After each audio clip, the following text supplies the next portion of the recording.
can you mend me, baby? If you wanna go, babe, just tell me so. Well, that's alright. Baby, that's all. All that you wanted to do. All that you wanted to do.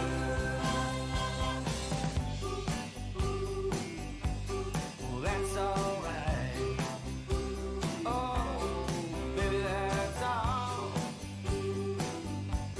Well, that's alright. Party's getting packed, hanging with the cat in the corner. Save me. Knocking over cups, drinking far too much. Can you mend me, baby? Oh, I oughta know when it's time to go, but that's alright. Baby, it's all that you wanted to do. All that you wanted to do.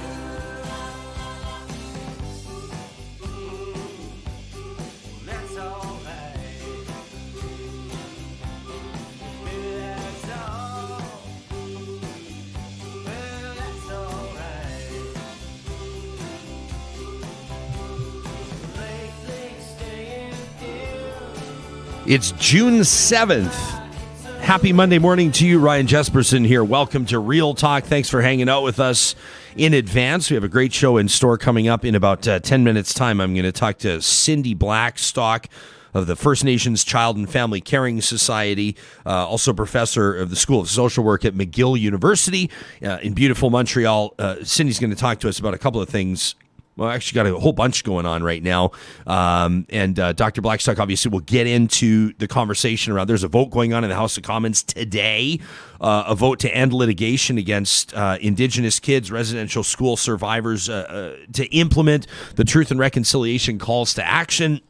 Some of you may be saying, well, that's obvious. It's obvious what the vote should be. But as is with the case, the case with all things in politics, it's complicated. And there's going to be a lot that goes into every member of Parliament's vote. The ones that vote on this, we'll get into that with Dr. Blackstock. That's coming up. We're also going to take a look at Canada's opioid crisis, in particular, what's going on right now in our home province of Alberta when Dr. Jennifer Jackson and Claire O'Gorman join us. That's coming up in approximately 45 minutes from right now. We're also going to get into some of the conversations that have been making news over the weekend. But first, let's remind you that the show is presented every morning by the team at Bitcoin Well. If you have questions about crypto, and who doesn't these days? I mean, what's going on? How do we make sense of this? What's up with the bumps and the dips and everything else? The team at Bitcoin Well, it's a team of real live humans. That's right. You can call them or email them, and they'll get back to you and answer your questions. I know this because I've done it myself. If you want to learn more about their take on financial sovereignty for either individuals or businesses, check them out under the sponsors tab at ryanjesperson.com. This is Real Talk. Here is my dad, Ryan Jesperson. Yeah, that's my little man, Wyatt Rudy. Had a wonderful weekend with the kiddo, and we hope that you had a chance to get some fresh air yourselves as well. As I said in my email to our subscribers, you're going to say, oh, here he is. Here's another pitch for us to spend on Real Talk. Here's another pitch for us to... No. Our email list is completely free. This is the Real Talk Sunday message. We send it out every Sunday evening with a bit of a hint, a bit of a, do we call it a precursor to the show, a bit of a tease, you might call it, on what's coming up in the days and in some cases the weeks to come. We give you a peek behind the curtain on what producer Sarah Hoyles is working on, plus my reflections sometimes on the interviews that we had in the week prior. And as I noted in my email, you can sign up, by the way. You can subscribe at ryanjesperson.com. Just go to the very bottom of the page. You punch in your email address. We don't spam you. We send you an email once a week. That's it. It's a great way to stay plugged into and connected with the show. And I opened my email as I'm typing it yesterday afternoon, and Wyatt's outside, and he's playing on this chalkboard. He's got this really cool art station set up. And I said to everybody, I hope you've had a chance to get some fresh air, or to, I believe I used the controversial verb to recreate, or whatever it is that allows you a chance to reflect and to recharge. Some of you, the shift workers in our audience, in our community here, will say, yeah, I was talking about the weekend. I was working 14 hours, split shifts. I was pulling doubles for you guys. Thanks to everybody that worked over the weekend as well. It was a beautiful one. And also a weekend, full of reflection. And I think that that's probably the case for most people in Canada right now. I wouldn't be surprised to hear anybody say, yeah, I've just kind of had a lot on my mind, right? There's a lot going on that's demanding our attention. There's a lot going on. We're trying to sort of stay on top of it. It's the time of year typically where we get set a little bit to check out mentally, isn't it? If we're being honest, June coming up to summer solstice, and then into July, and then we're in summer mode and out camping or hiking or fishing or doing whatever, hitting patios, walking the dogs, letting ourselves to kind of mentally wander. It's always been kind of a big part of how I think people approach summer, but it feels different right now because there's things that as a community, there's things that as a nation right now that demand our attention. One of those is obviously the pandemic, coronavirus, and the impact of COVID-19 and vaccinations and re-entry plans and reopening plans and everything that goes along with that. Everybody's trying to stay on top of the news and the details about the different vaccines, and expiry dates are changing, and availability, and fast tracking the second shots. And you're trying to, on behalf of yourself and your family or your workplace, your colleagues, your friends, you're trying to stay on top of those stories. And then obviously we've got what happened in Kamloops, in Tecumloops to Secwepemc, the discovery of what's believed to be at least 215 children's remains outside a former residential school, and the entire nation is wrestling with that. And then everything else, the politics and the matters of the economy and the job markets and real estate and everything. And sometimes we just need to be like, right? Where do you find that time? I'm noting, and Sarah and I were talking just a while ago, we can't ignore how my conversation last week with Dr. Jody Carrington continues to see sustained traffic on our YouTube channel. Even the brief clip that I shared with you on Twitter, I do that. Thanks to our team, Sam and Sarah work hard to pull those clips, make them available to us. And every afternoon we push those out so you can see, hey, listen, here's a little tiny snippet of these interviews, these conversations that we've had on Real Talk. And then I always include the YouTube link so you can go straight to it and watch it in its entirety. And Jody Carrington brought a really great perspective to the mix. Very candid. Do I remember her words correctly? Did she say, she said something like, it has to be said in context. It has to be understood in context. But she said something like, I'm racist to my core. Yeah. She just, boom. And that's what I really appreciated about it. And I know some people were like, why do you have a white lady talking about like the current state of things and the oppression of Indigenous folks? And he was like, no, but this is a really important perspective in that where does white supremacy reside? It resides in the white culture. Yeah, so, and she brought it like. Oh, I was like, this is the voice we need to hear. We need to have more folks like Jody willing to step up and be like, yeah, I am fallible. I am flawed, and I am willing to learn. And I loved the thing that the clip ends on is that we need to listen.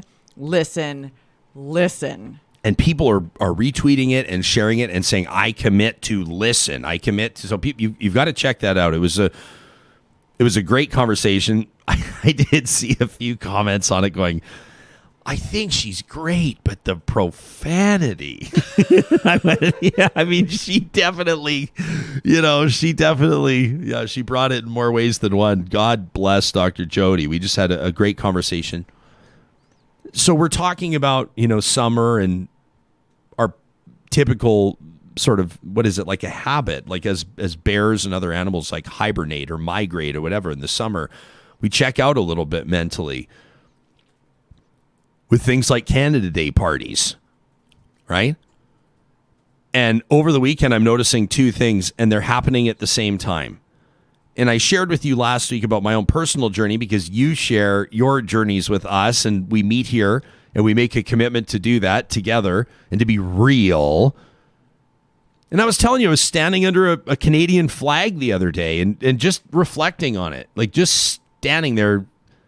I felt like in my mind it was flapping in slow motion. I was having one of those moments where it's just everything, like all this thought process was washing over me and just trying to process everything. And you understand this. I mean, and it's, it's either nuanced or it's not. I can't wait to talk to Dr. Blackstock about this in just a moment. But, you take a look at something like, for example, the Pope's comments over the weekend when the Pope chimes in on what's going on in Canada right now, and everybody behind the scenes and the Canadian bishops are saying, well, hang on a second, the reason why the Pope's not specifically saying certain things right now, let alone apologizing, is he wants the Canadian bishops to kind of take the lead on this. Other people are saying, no, there's rumors behind the scenes that the Pope's going to be coming to Canada this summer, and that's when a formal apology will happen for all this, and people are talking about it. But the Pope's comments over the weekend, he says, to the people of Canada, and even just that, everybody goes, hang on a second. There are two distinct communities, and for you to address the people of Canada right out of the gates, you kind of missed the point. You kind of missed the mark. And you realize that language is loaded. And I think back to conversations even that I've had with like Chief Alan Adam, for example, on this show, that Chief, up with Athabasca Fort Chipewyan, and at the end of the interview, you may remember this, you may not. It was kind of like this small little thing that turned into a bit of a big thing behind the scenes when I just, at the end, in thanking him for his time, said, Chief, you've just done remarkable things advocating for Indigenous Canadians. And my email inbox just went, people went, don't you call me an Indigenous Canadian. You can call me an Indigenous person in Canada, an Indigenous person of Canada. I mean, people have different opinions on this. Language matters. Language is big. And so yesterday, two things are going on.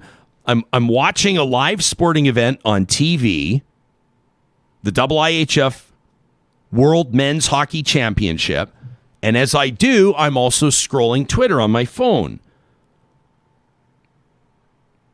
Canada wins gold. A very unlikely story. As a matter of fact, we could just talk hockey for a while. I won't get into it because once I go down that rabbit hole, we'll have to fight to get back out. But Canada down, losing its first three games, then coming back, this unlikely championship story. Sorry, spoiler alert, but if you haven't watched it by now, what do you expect? Wins it in overtime. This dramatic win, and the Canadian men's team, leaping on each other's backs and hugging and high-fiving and pounding fists and celebrating, and there's emotion. You can feel it. It's palpable, and the gold medals go on, and then the flag rises. And as I say this right now, I literally physically just got chills again. And as O Canada starts playing, I find myself jumping up off the couch, like by myself, not to impress anybody, not to show that to anybody. I mean, here I am telling thousands of people about it, but that's not the point. Instinctively, I jump up, and O Canada plays, and the national anthem. We're so proud of our hockey team. And at the same time, on Twitter, Cancel Canada Day is trending. Feels like a different Canada Day this year. It is a different Canada Day this year, and people want to see it canceled. And this isn't the first time. I've done radio interviews on the Cancel Canada Day movement 5 or 6 or 7 years ago. I remember when people first started talking about it. I mean, I'd get absolutely pile-driven for even hosting conversations about it on the radio. But the conversation's more mainstream now based on this story out of Kamloops. So that's our unofficial, unscientific Twitter poll today. Every weekday morning around, 10 o'clock Eastern, 8 o'clock Mountain Time, I put out a tweet letting you know who's on the show. And today I've asked you, where do you stand on Cancel Canada Day? And as you can see, there's not consensus anywhere. We're closing in on 200 votes. I just posted it. I'm hoping to see a couple thousand on this, and I think we probably will. Early on, out of the 188 votes, 21% of you say you're canceling Canada Day. 46% of you say you're celebrating Canada Day, and 33% of you, and this is where I am, say it's complicated.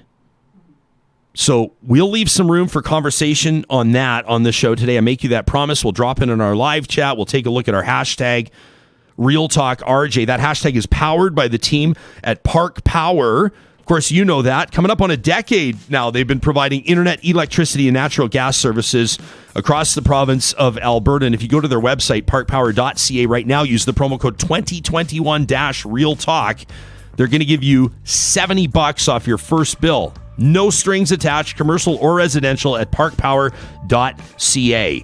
Also, a big shout out to the team at Friesen Brothers. I want to let you know that if you don't yet have Father's Day plans, or if you're not yet sure what you're going to do for Dad, consider the Friesen Brothers in the Edmonton, Fort Saskatchewan, and Stony Plain stores, the Father's Day Barbecue Gift Box.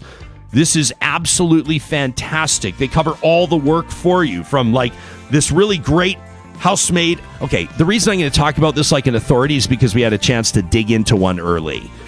There was a photo shoot that had to happen, details to come on that. So I have seen and experienced the Father's Day gift box. This like incredible chicken and cheese dip. They've got the Friesen Brothers cinnamon buns. They've got these beautiful steaks, perfect sides, fresh produce. I mean, the whole 9 yards. You can find more details by getting in touch with those 3 stores in Edmonton, Fort Saskatchewan, and Stony Plain. Plus, a reminder, Friesen Brothers store number 16 in the province, now open in Sundre. Friesen Brothers is Alberta grown and Alberta owned. Our next guest is recognized across the nation and beyond as a significant voice, an informed voice, and certainly a respected one in conversation around relationships with Indigenous people and communities across this country.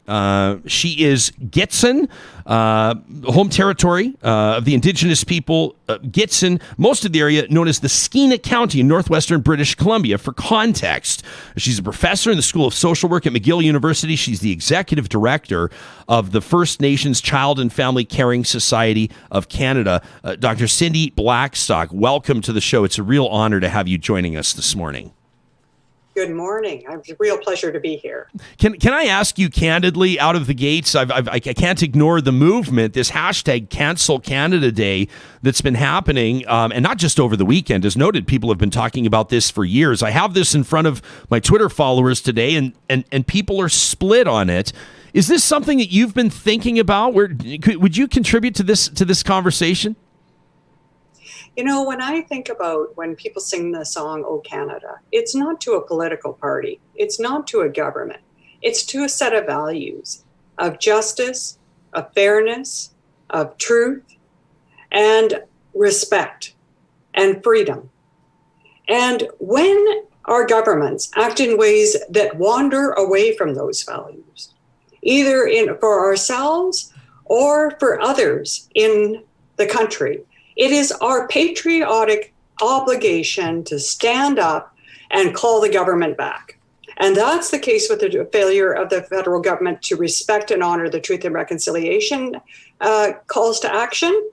It is the case where it needs to drop the residential school litigation that it has currently ongoing. And actually next week, Ryan, they're going to be litigating against First Nations children in court. So this is an opportunity for all of your listeners and viewers to get on to their member of parliament and say, you know what, if you're going to do injustice, you're not doing it in my name. You know, we actually expect that people are treated fairly and respectfully and decently and with justice and with honesty in this country. And today at 3 o'clock, House of Commons is going to be voting on a motion to stop this litigation against survivors and Indigenous kids and implement the TRC calls to action. So it would be good to see how MPs in Alberta are going to vote. Yeah, let's talk about that today. We're grateful to have you today, considering the fact that it's, as mentioned, this afternoon, the House of Commons will see a vote to end litigation against Indigenous kids, residential school survivors, to implement the Truth and Reconciliation calls to action. Obviously, you've been tweeting a ton about this. You're a definitive voice on this, if you will. Can you take us in through your perspective on some of the really significant elements of what's going to be voted on today, plus the bigger picture, the conversation Canadians should be having? Sure. So just for folks to know, in 1907, Canada's own Chief Medical Health Officer showed that the unequal provision of healthcare funding to Indigenous children in the schools and poor health practices were contributing to the death rates of 25% to 50%. His name was Dr. Bryce. And the government of Canada took his report, but they refused to act. And so he leaked it to the newspapers, and the front pages of editors called on the government, you got to end these inequalities, you got to save these kids' lives. Canada didn't do it. And we see the same cycle over and over in the decades. So we get to the tragedy of so many children dying, so many children losing their childhoods in residential schools. The Truth and Reconciliation Commission was really about the survivors setting a minimum standard of what needed to be done to make sure this never happens again, and proper dignity and restitution is made to those who were so seriously harmed by this. Now, the last residential school closed in 1996, but the government's wrongdoing towards generations of First Nations kids continues. The federal government funds services on reserve and does so at a far lesser level. So in 2007, we actually filed litigation against Canadian government because it was providing unequal healthcare services, and it wasn't responding to reports that were showing how much significantly less they were funding, and that was driving this new generation into foster care at rates that exceeded residential school.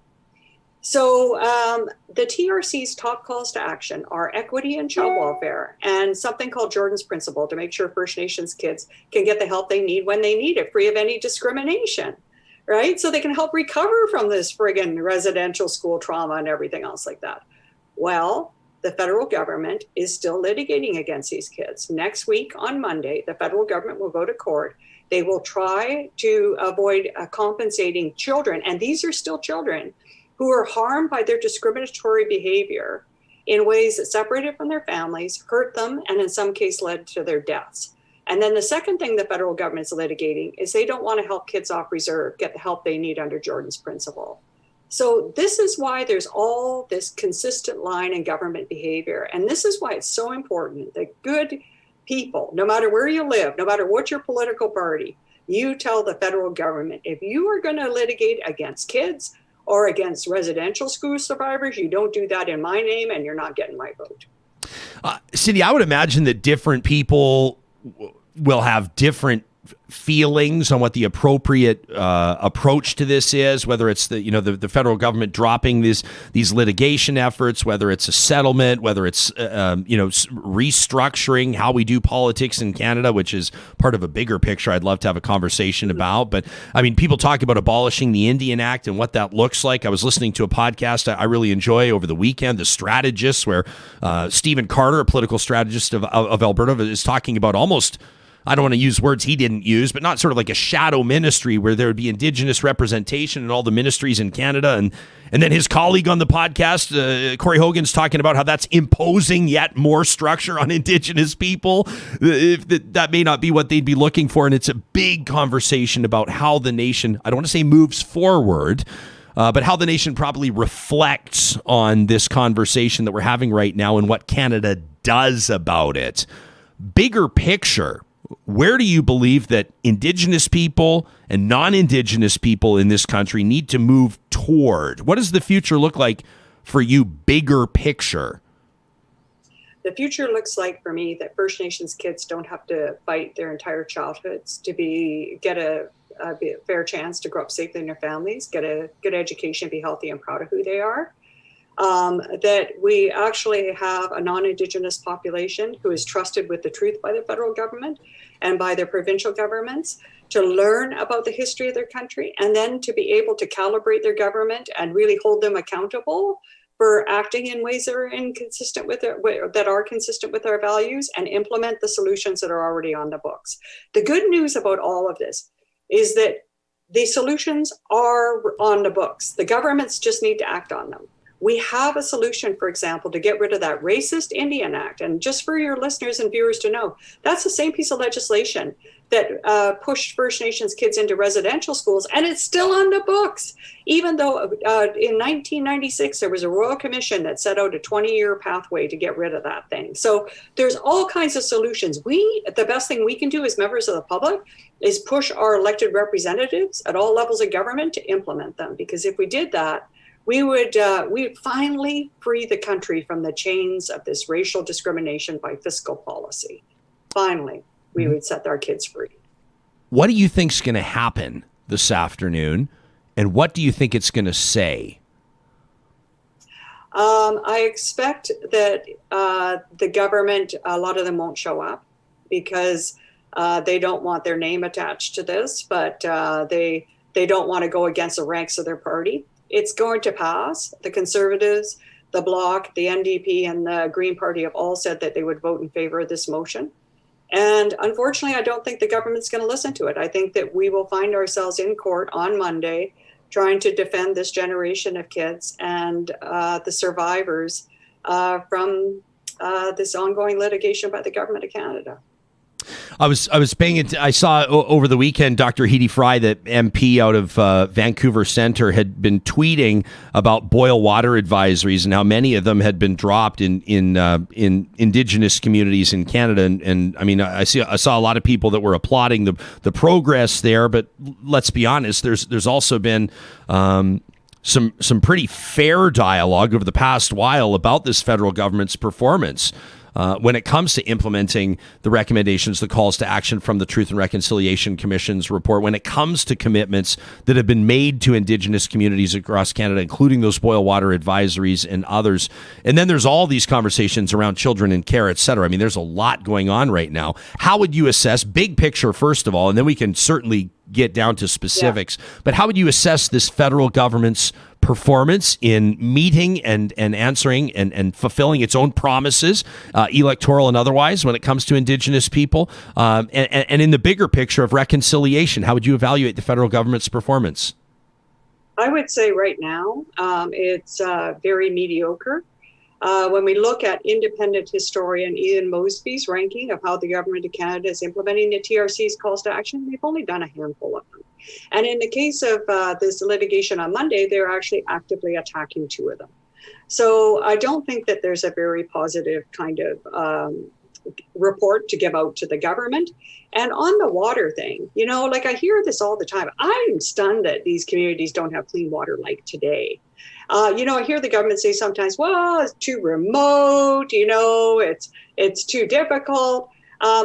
The space station, Population 6, has clean water to drink.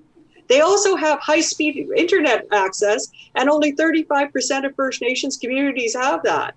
And when I saw the government does complex things all the time, like they negotiated that trade agreement with that nutcase Trump in the White House. Never once did I hear, well, that's too complicated. That'll take us another 5-6 years to get that done. Or they rolled out CERB, which was much needed by people in community. They did that almost overnight. So they can do it, but they just don't have the political will to get the job done yet. But with everyone's support, we can make it happen.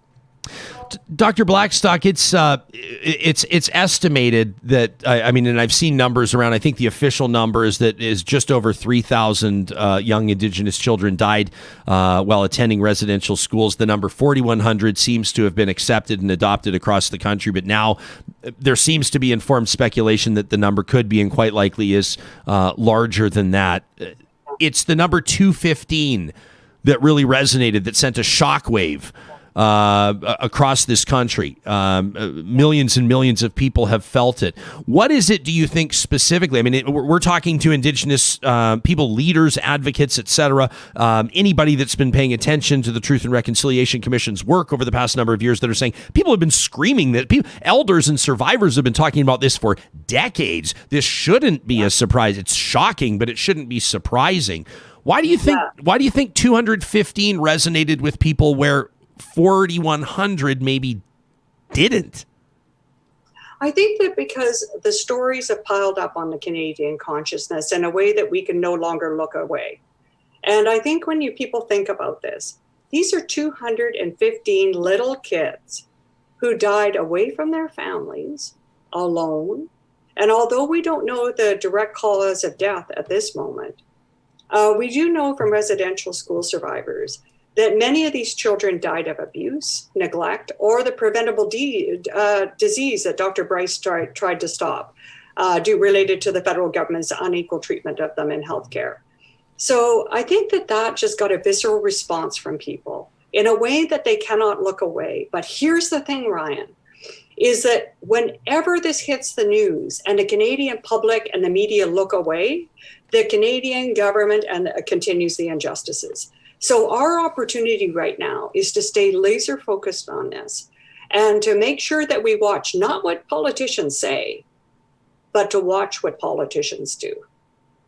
Why do you think it is that the federal government, I mean, I may be oversimplifying the entire thing, but I'm seeing, and I'm sure you saw too, the proverbial hand grenades that are going back and forth right now between the government of Canada and the Vatican, basically, right? Toronto's Archbishop is calling, the Prime Minister's comments unhelpful. I see Minister Carolyn Bennett is calling the Bishop's comments unhelpful. I mean, are both of these institutions, do you think, or is it concern about financial liability, or is it more than that? I mean, can big picture, what do you think?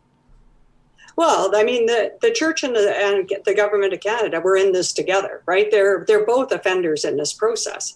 And I think they're trying to distract from their own culpability by pointing at the other side. What they need to be doing is keeping focused on these children and on the Truth and Reconciliation Commission's calls to action and stepping up and doing what they need to do. This finger pointing back and forward doesn't help. And the church, for its place, has never apologized. It has never disclosed all of the records it has in its possession about these children, who they may be, how did they die, what happened to the perpetrators of these murders and other types of maltreatment of children, nor has the church ever made proper restitution. So both of them need to be accountable. And the government of Canada, by the way, also hasn't disclosed all of its records. So we need to keep them both jointly accountable for what they did to these kids and not let their finger pointing back and forward like a bunch of kids who have been caught in some wrongdoing and never want to take responsibility. They're grown up adults and they're supposed to be acting in moral ways that bring dignity to Canadians. I think that they're acting in ways that are really embarrassing right now. We wouldn't put up with that with our kids. You've had success in court in past, in 2007, in 2016. Yeah. Can you reflect on that? And do you think that those past successes in court, I mean, can you see a similar trend? Oh, yeah. The truth will out, right? Eventually. And what we did is with the Assembly of First Nations and the Caring Society, we filed litigation against Canada to end those inequalities in First Nations children's services. We filed it in 2007. The feds threw everything they could at it to try and get it dismissed, but it was heard in 2013-14. The decision in 2016 found the federal government racially discriminating against these kids in ways that separated from their families. The government was ordered to stop, but it didn't stop. And so we've had 19 non-compliance orders issued against the Canadian government, as well as procedural orders since 2016. The good news is that then every turn the children win. And so that's what I expect will happen. But the real thing is here, Ryan, is that kids should not have to litigate with the Canadian government just to get basic public services. And that's where the Canadian public can help us with it, is saying, look, enough of this fighting these kids in court. Just do the right thing. I would imagine that your spirit bear will be with you. Yes. When you head into court. Can you tell us about this fella that's become this beautiful bear that's become quite a symbol that accompanies you in some pretty high profile appointments? Yeah, this bear was actually gifted to us to remind us what we're doing that litigation for, which was for the children. And when we started the litigation, very few non-Indigenous Canadians showed up, but that all changed in about 2009 when children themselves started showing up. And when they walked into the courtroom, they would see the bear and they would grab him and tell him all their stories. He'd come back with fan mail. And over the time, he really took on an identity and really represented not only the First Nations children, but the other children who were standing with them. And unlike adults who had kind of normalized this discrimination over time, these kids were learning this stuff in school. And they said, this isn't fair, treating First Nations kids like this. So Spirit Bear actually goes to all the court hearings. He's a witness to this. And he is now officially, Ryan, a barrister. And he has an Osgood certificate to prove it. And he has a PhD from the University of Victoria and a Bear So Wise from McMaster. And there's a whole series of books that we do that tell the true story of how this bear, along with all the children, really stood together for justice and fairness for this generation of First Nations kids. And all the proceeds go to Children's Reconciliation Project, so you can check them out. Wow. There's got to be something we can come up tying this into the podcast, Cindy. I'll do my best. Just as you're rattling off these achievements and accomplishments of the honorary doctorates that Spirit Bear has received, I was doing my best to come up with something we could appoint on the fly. But listen, in all seriousness, we're so grateful for your perspective. Thank you for your advocacy and giving us so many important things to think about and continue to consider. It's been an honor speaking with you. Thank you, Ryan. And for your viewers in Alberta, Metro Cinema is going to be showing the animated film Spirit Bear and Children Make History, and it's for free. So check out Metro Cinema in Edmonton, and you can watch this great animated film that tells the true story of how these kids and bears came together. So don't miss it. Cindy, that's wonderful. Thank you for the heads up there. That's Dr. Cindy Blackstock, Executive Director of the First Nations Child and Family Caring Society. Thank you very much. Thank Bye-bye. you. You bet. I can tell we'll get the details on the Metro Cinema thing. Hey, that's very cool. I'm thinking right now, like that is very cool. And I'm so glad that she mentioned it. We get at that. I mean, that conversation could go for another 90 minutes. I'm grateful for her perspective. It's a big day for her and for the First Nations Child and Family Caring Society, obviously for MPs and political watchers across Canada, for Indigenous people, for agencies and advocacy groups. Everybody's going to be paying attention to that vote that goes this afternoon. I'm watching on the live chat, and I'm curious to know your assessment on how the federal government has performed on this file.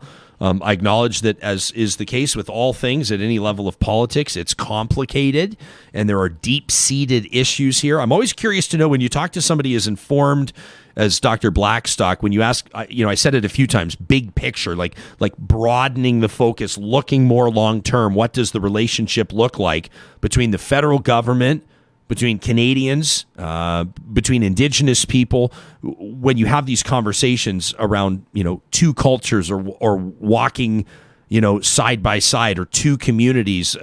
There's a lot of that conversation, if we were in coffee shops right now, at coffee shops, people having these conversations on social media, talking to one another. But how does that apply politically? What does that look like? Abolishing the Indian Act, what does that mean? What are the implications? Jillian's watching live this morning, says, I bet you the federal Liberals felt pressured to fight this. This is an interesting angle she takes. Pressured to fight this because of all the flack they got for paying off Omar Khadr. It'll be easier to do the right thing now that the Conservatives will think it's bad PR to fight this. I saw that. I can't ignore the fact that both our editorial producer and our technical producer both went, when they heard the name Omar Khadr. Sam Brooks, you had an audible reaction to that. Do you think that that's is that a stretch? Do you think that Jillian might be onto something? What's interesting to me is I've met Omar Khadr, so I just it kind of was just a bit of a flash over me of just sort of his story and his legacy and the Metro Cinema doc that they had about him a little while ago. Yeah. So that was actually kind of what the audible reaction came from. But I think that it's interesting to see the Conservatives on the other side of this, and I don't want to. Well, we don't know yet. We haven't seen it. We don't know yet. We have a sense that them and basically all the opposition parties are going to vote in favor of this, and it's I don't know. It's an interesting sort of realignment, and I mean, we all still remember that the Liberals stormed into power in 2015 and basically said unequivocally, "We're going to fix all this," and they didn't. Yeah. And they said they were going to fix a whole bunch of things. Yeah. Right.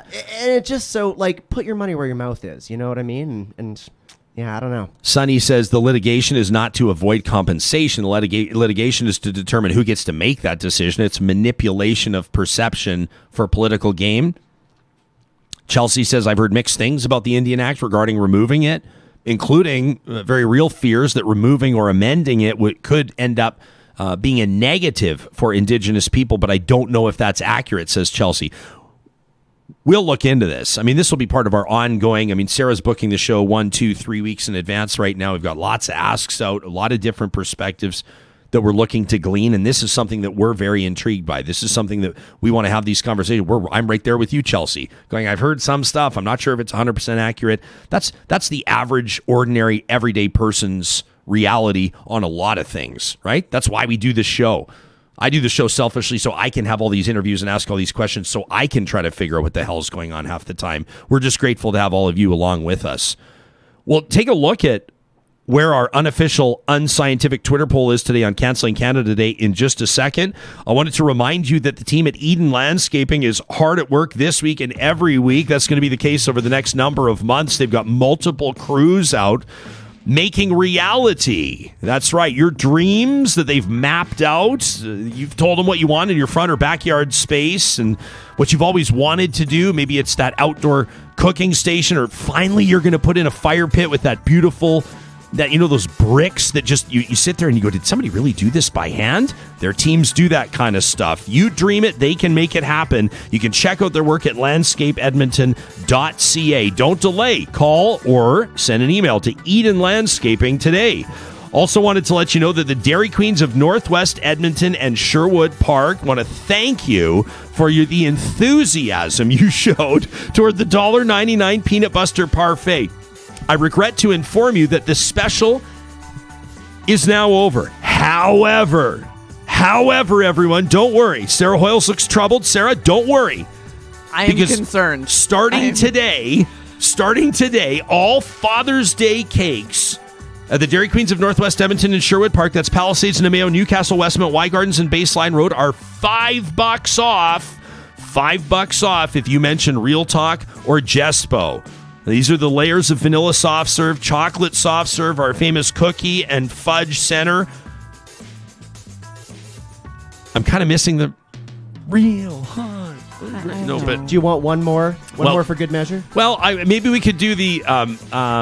Yeah, we're going to try too hard. Don't force it. We're not going to force it. We can't force it. It has to happen organically. Absolutely. It has to happen organically. You are going to save $5 on your Father's Day cake at the Dairy Queens of Northwest Edmonton and Sherwood Park. But here's the thing. Here's what I'm going to ask of you. Because they are collecting donations for the Stollery Children's Hospital Foundation. So maybe consider taking that $5 and plug it towards the Stollery. Just a thought at the Dairy Queens of Northwest Edmonton and Sherwood Park. Dr. Cindy Blackstock talking about releasing records, and people want to see records released of not just this former residential school in Kamloops, but all of them. People want to see the books opened up, and that includes any information that the federal government may have. The onus is on a whole bunch of people right now, a bunch of institutions, if you will, and I thought this was pretty interesting. Brent Butt, the renowned and celebrated Canadian actor, of course, that one of the geniuses behind Corner Gas, tweeted this over the weekend. When the bodies of 215 children are discovered in a mass grave at a school, the operators of that school shouldn't have the option to not release the records. Who's asking politely? Kick some doors in. That from Brent Butt. And I think that resonated with a lot of people. Like, hang on a second. There are very significant red flags here. As a matter of fact, if you know, the devastating metaphor, maybe the surveyor using that radar equipment on the ground could have potentially been using red flags. Maybe there's 215 red flags on the property. But the point is, you're in the type of position where in any other circumstance, you would expect yellow tape around the facility. You would expect investigators to suggest that it would be an option that the records, upon discretionary choice, may not be released. Just I don't think is going to land very well with the average person. Well, when you look at it, I mean, there's been discussion that this is going to become a criminal case. So in a criminal case, yeah, people don't get to decide whether or not. I mean, you get warrants. You then have to release the documents. So it is shocking. I mean, I understand that also the relationship between law enforcement, RCMP. I mean, there was involvement from those organizations in residential schools. So it's very fraught. But point being, if it was a criminal case, if it was a criminal investigation, they wouldn't have a choice to be like, I don't feel like it. Yeah. I don't, and by they, I mean the church would not have the ability to say, I don't feel like it. It's not in our best interest. And it's like, well, that's besides the point. And I feel like the public opinion on this has already changed dramatically, whether or not, and I hate to put it so sort of, to sit here from sort of a strategic or like an analyzing the numbers or trends type perspective on something where there's so much emotion involved as well, and heartbreak, and people feel sick to their stomachs, and obviously many people, thousands of people are being forced, by the way, as well, to relive trauma right now. I mean, I obviously would never get into the details, but we've put out interview requests with people that are like, we just need to be in thought right now. We need to be alone right now in contemplation. Thank you for respecting our privacy. And this is understandably the case with many voices across Canada right now. That's where people are at. And so, this is, but I think bigger picture, the public opinion on this and the way that will factor in is, I think members of the public now, and for whatever reason, and we'll continue to pick people's brains on this, guests' brains on this, people have a stronger resolution now across the country to demand the truth on this than they did during the Truth and Reconciliation Commission hearings. Do you remember? I mean, that's I only have anecdotal evidence of that. It's only what I'm noticing. But I think if you ask the average person in this country, that's probably what they might say. I would agree with you. I think Cindy Blackstock made a really beautiful point that it's about this building momentum that we can no longer look away. And I think the Truth and Reconciliation, I think that was part of it. It's not that it was for naught and it wasn't lost. The energy wasn't in vain, that it actually was about building towards this. And yes, it's slow. And would I have wanted it to happen during? Absolutely. But we're here, and I feel like there's finally the reckoning that has been so needed for far, far too long. 443 votes to this point on our unscientific, unofficial Twitter poll this morning. We asked, where do you stand on the movement? This hashtag was trending over the weekend, Cancel Canada Day. Just under 19% of respondents to this point say that they're canceling Canada Day. Just over 46% early in this poll. The poll's only, it's less than an hour old. Just over 46% say they will be celebrating Canada Day, and about 35%, just under 35%, say it's complicated. Well, what's complicated about it? Let's get to the comments here. Keith says, I understand that we need deep reflection when it comes to the errors of the past. Canada's history is full of negatives to learn from, to reflect on. Canada is also the place that my family chose to immigrate to after World War II. It's the birthplace of basketball, penicillin, the zipper, and real talk. Well done. Keith trying to sway my perspective on this. Megan says, personally, I think we need to do both. If there's not a reflective component of Canadian pride, you're missing the point of what makes us great. Ignorance of our past is no longer an excuse. It's time to listen and time to grow Canada. Alex says, I always celebrate my country. Are we perfect? No. But as the son of a proud World War II veteran, I celebrate all the good while recognizing where we failed and where we must do better. We're still a country of good people who are stronger together with all of our diversity. Baxter Boy says, I get that we're angry, and rightfully so, but this is still an amazing country. We're going to learn about our past and come out of it stronger and more united. Tracy's talking about adding more culture, bringing in powwows. She says, bring back more cultural learning. Allow everybody to showcase what makes them Canadian. Learn what has been misunderstood from all cultures. She says, I'd love to spend this year learning more Indigenous heritage, dances, crafting, history. I would love that, she says. Penny says it's complicated. Says, I rarely celebrate Canada Day anyway, but this year it offers me an opportunity to reflect on the origins of Canada and our colonial past. We are okay, but we need a lot of work to be as shiny as we think we are. I like that from Penny.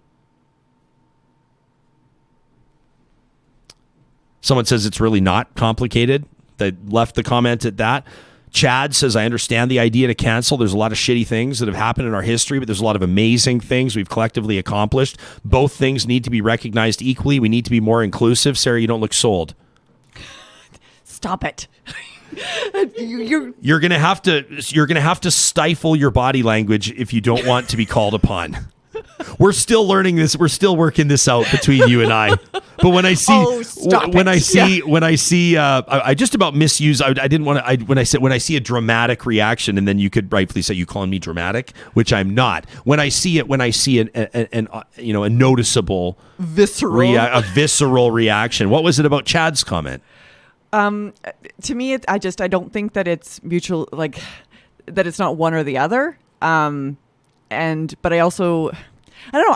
I don't think that they're equal either.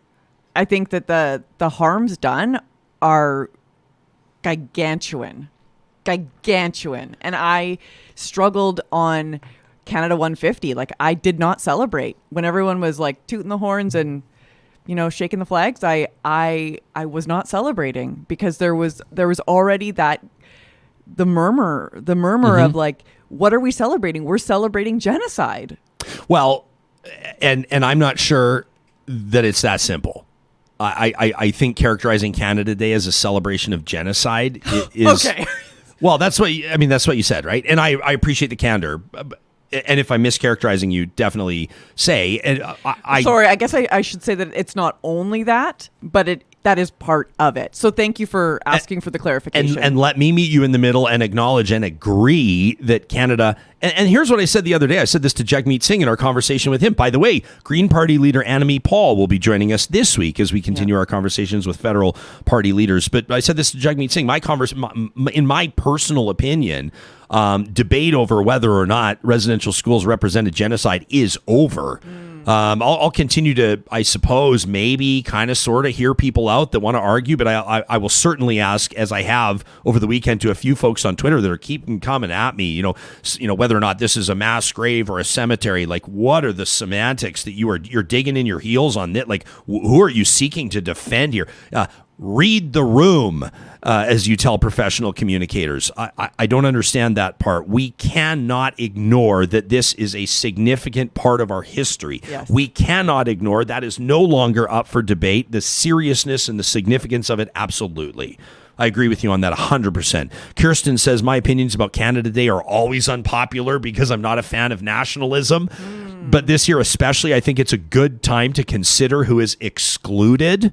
I think that's very well said. Allison says, my family won't be celebrating. I've been working at educating myself in regards to Indigenous history. I was so ignorant to what colonization has done and is still doing to Indigenous people. With every new thing I learn, celebrating Canada does not seem appropriate at all.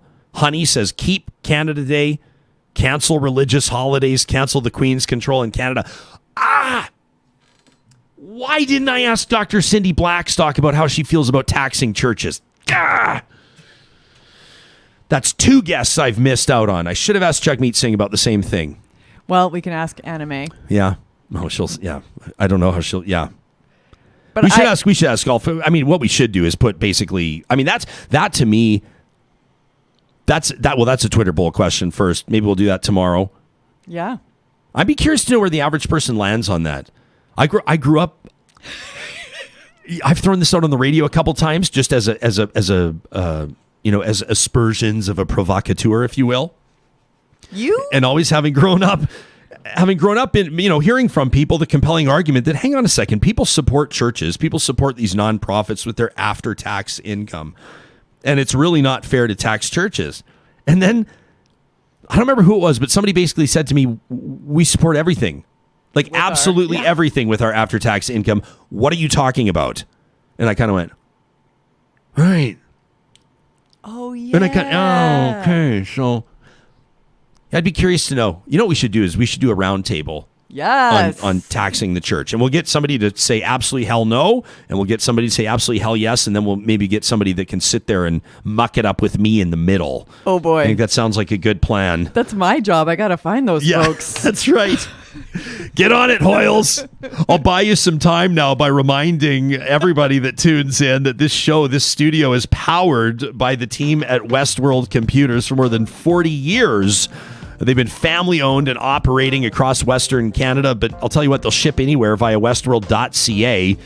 Put it this way, if you want to support what we're doing, you can support our partners, and that includes avoiding the Apple Store and going to Westworld Computers at westworld.ca. Their team of technicians is ready to help you out. They've seen it all over 40 years, and if you're picking up a new rig, they'll transfer all your data, whether it's a phone, a MacBook, an iMac, whatever the case, they'll transfer all your data for free. Again, westworld.ca.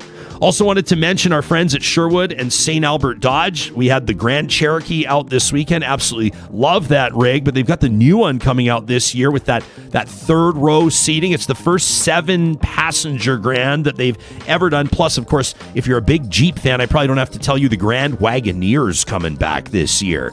This is the big dog. This is the one going up against the big luxury SUVs. Escalade who? The Jeep Grand Wagoneer. You're not going to find a better selection than you will at Sherwood and St. Albert Dodge. Escalade who? Escalade who? Escalade what? With every purchase of a new Grand Wagoneer, an Escalade who bumper sticker from the team at... that last part is not true. That last part is not true. Tell them Jespo sent you, but don't tell them about the free bumper stickers. How's that?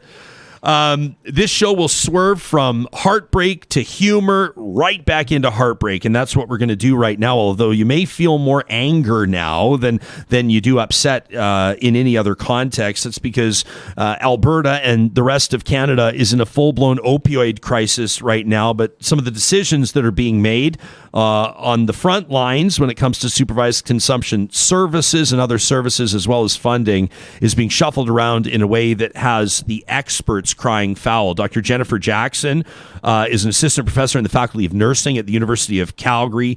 She's got her PhD in nursing research out of the Florence Nightingale Faculty of Nursing, Midwifery and Palliative Care at King's College in London. Claire O'Gorman's an RN, a registered nurse with more than a decade of experience working in harm reduction in both Vancouver and Calgary. Claire's got a real interest in the intersection of health and justice. She previously held a position with SafeWorks, where she helped open Alberta's first supervised consumption service down in Calgary. Jennifer and Claire, welcome both of you to Real Talk, and thanks for being here. Thanks for having me. Thank you. It's great to be here. Dr. Jackson, why don't we start with you before we dig into some of the specifics, an assessment of what the opioid crisis looks like in Alberta right now. Let me point to a number here that should be an absolute shock to people, and I hope that it grabs people by the shoulders and gives them a gentle shake. Alberta marking its deadliest year on record in 2020 when it comes to opioid-related deaths. 1,144 Albertans dying. That is an 83% increase over the year prior. It's really frustrating to be working as a researcher in this space right now because we are seeing horrible outcomes as far as opioids go in our province. So in 2020, more Albertans died from accidental opioid overdoses than died from COVID. And when we think about the public health measures that we've implemented to address COVID, which were all very necessary and very important, but at times, like we all stayed in our homes and, disrupted our work life. Like there was very, very significant action taken to address that crisis. We have more Albertans dying of accidental opioid overdoses, and our policy response has been a whimper at best. And so it's important that we are addressing COVID, but we also need to look at what is killing Albertans, and we need to be doing a more robust public health response to that. Claire, you were the program coordinator for SafeWorks down in Calgary. Tell talk to anybody that knows, you'll be described as instrumental in increasing access to harm reduction services in Calgary. Access to those services is set to change. For people that aren't familiar with the story, can you take us into the details? Yeah, so news came out that apparently SafeWorks Supervised Consumption Service, the only one in Calgary, is going to close, and apparently 2 community sites are going to open. There is absolutely no news or knowledge or information about where these other community sites would go, who would operationalize them, how many booths they would have, what kind of services would be available, or who would actually implement this work. And so it sounds like the transition would happen down the road, but the timelines are also unknown. And this is extremely concerning because supervised consumption services rely on building trust and relationships with the clients that they serve. And to have this level of chaos and uncertainty fuels mistrust. It fuels chaos in people's lives that are already destabilized in many ways. And it, really, I think, speaks to the systematic defunding and closure of life-saving services in this province. And at a time when, just in the first 3 months of 2021, we've lost 369 Albertans to this crisis. That's completely unacceptable. Claire, I had a chance to talk to a friend who's an Edmonton firefighter just a few days ago, as a matter of fact, and he was just coming off a night shift. And I always have mixed feelings about these are some of my closest friends, asking them how the shift was, because oftentimes it's a very loaded question. He looked tired, and he said, I kind of didn't hear his full sentence. He kind of murmured a bit, and he said, we responded to 11 overdoses. And I said, you responded to 11 overdoses in one shift? He said, no, we responded to 11 overdoses in half a shift, in 6 hours. 11 overdoses in 6 hours. And I said, is that unusual? He said, oh, yeah. He said, we're responding to way more every single year. He said, but this is off the charts. I said, do you think a bad batch? He goes, I don't know. I mean, he's a first responder. He doesn't know. They may suspect that, but what's going on, do you think? I mean, it's a tainted drug supply that we have right now in lots of ways, and it's only been exacerbated by COVID. Border closures and police seizures mean that drugs that were previously on the market that were maybe a bit safer or more predictable have become wildly unpredictable. And the challenge with this is that, this government has said over and over that the response to this is to improve addiction services. But the harms related to substance use right now can happen whether or not someone is living with substance use disorder. And so putting all of our eggs into the recovery basket and thinking that addiction services will solve a drug poisoning crisis is false. This isn't going to work. We need a drug overdose and drug poisoning response that is an emergency response in this province. We cannot wait for downstream interventions to happen. We have to address what's happening right now. And, I'm not surprised that your friend had this experience when Alberta Health Services put out an alert in Edmonton last week. They had 55 EMS and emergency response to overdose in 2 days. It's off the charts. And we saw this trend last summer. So it's not shocking or surprising rather, but it's heartbreaking. And we should all be angry, and we should all be looking to respond. Dr. Jackson, you talk to people about this, and oftentimes maybe not experts. Okay, let me clarify. When I say talking to people, I'm talking about general citizens that have opinions on things like supervised consumption services, harm reduction, safe supply, decriminalizing narcotics, whatever the course of the conversation is. And oftentimes you'll hear people say, well, there are different approaches. People recommend different approaches. On Wednesday of this past week, on June 2nd, the province announced a new set of quality standards for supervised consumption sites across the province. Under the new standards, the sites will be required to follow a series of requirements in order to receive a license to practice, including data collection, staff qualifications, site requirements like washrooms, They'll need to ensure the safety of clients. Sites will be able to clearly demonstrate referral options as well for clients to receive addiction treatment. How would you assess the new measures? Do you think they will harm or hinder or help efforts to meaningfully address this opioid crisis? They will harm efforts. There's no question. So putting barriers between a client and accessing a service is the absolute wrong thing to be doing right now. So we want to make it as easy as possible for people to access services that are potentially life-saving and also well proven within the medical community to create significant benefit. And so even efforts to say, like, you need to have your Alberta health card and you need to present those credentials to access the service. For people that are using what is currently an illegal substance, they could very rightfully be concerned about, well, does this mean that someone's going to look at my health record and then decide that I should be going to jail or something along those lines? So, as echoing what Claire said, that harm reduction services are based on trusting relationships and establishing those trusting relationships. And so now imposing these additional barriers and sort of addressing a problem that doesn't really exist is not something that is going to help our approach to this. And these policy decisions from our current government I find them very difficult to try and understand. So when I look at knowing we have a conservative government, I'm thinking of conservative policies. So if we are looking from a libertarian perspective, we want small government. That's not what we're seeing here. We're getting residential treatment options emphasized and people needing to provide more documentation. This is restricting people's rights and freedoms and increasing the size of government in this space.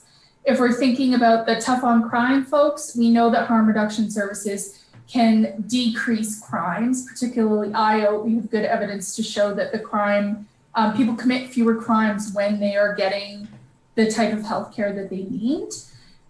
If we're getting the efficiency and fiscal responsibility folks, how much is each of these fire responses or EMS responses to overdoses, how much is that costing our province versus what kinds of services could we be providing that could offer more upstream and cheaper solutions? Hey, Jennifer, can I jump in for a sec though? Because let's hear the real talk.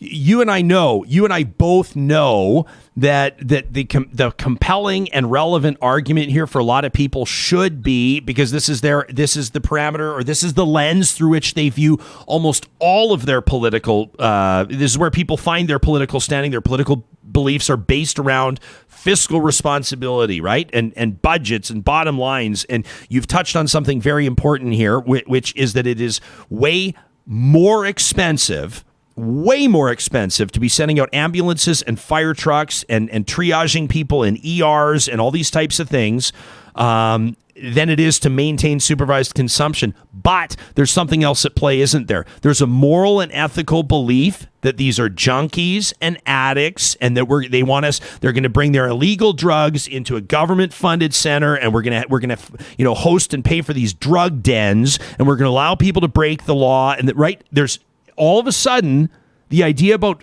bottom line fiscal responsibility has almost no relevance if people are going to be honest. It's about something else, isn't it? It is really frustrating because these policies just don't make sense. and even if you have people if there are some folks that are more socially conservative, providing life-saving treatment could be viewed as a pro-life option. If that's the way somebody wants to look at these issues, that lens is available there. And I think that this goes to show deeply ingrained biases that we can really push back against. So we're reckoning as a country with how we treat our Indigenous people. And we know that Indigenous Canadians disproportionately represent the clients for harm reduction services in Alberta. It's Pride Month right now. LGBTQ plus folks disproportionately a larger number of the population of people who use harm reduction services. And so fundamentally, we have to care about other people. Most people who are accessing these services have had challenging and traumatic and chaotic lives, and it's not our role to judge whether or not they should deserve healthcare. It's to provide services that save lives, and I think we have a legal, moral, and ethical responsibility to do that. 100%.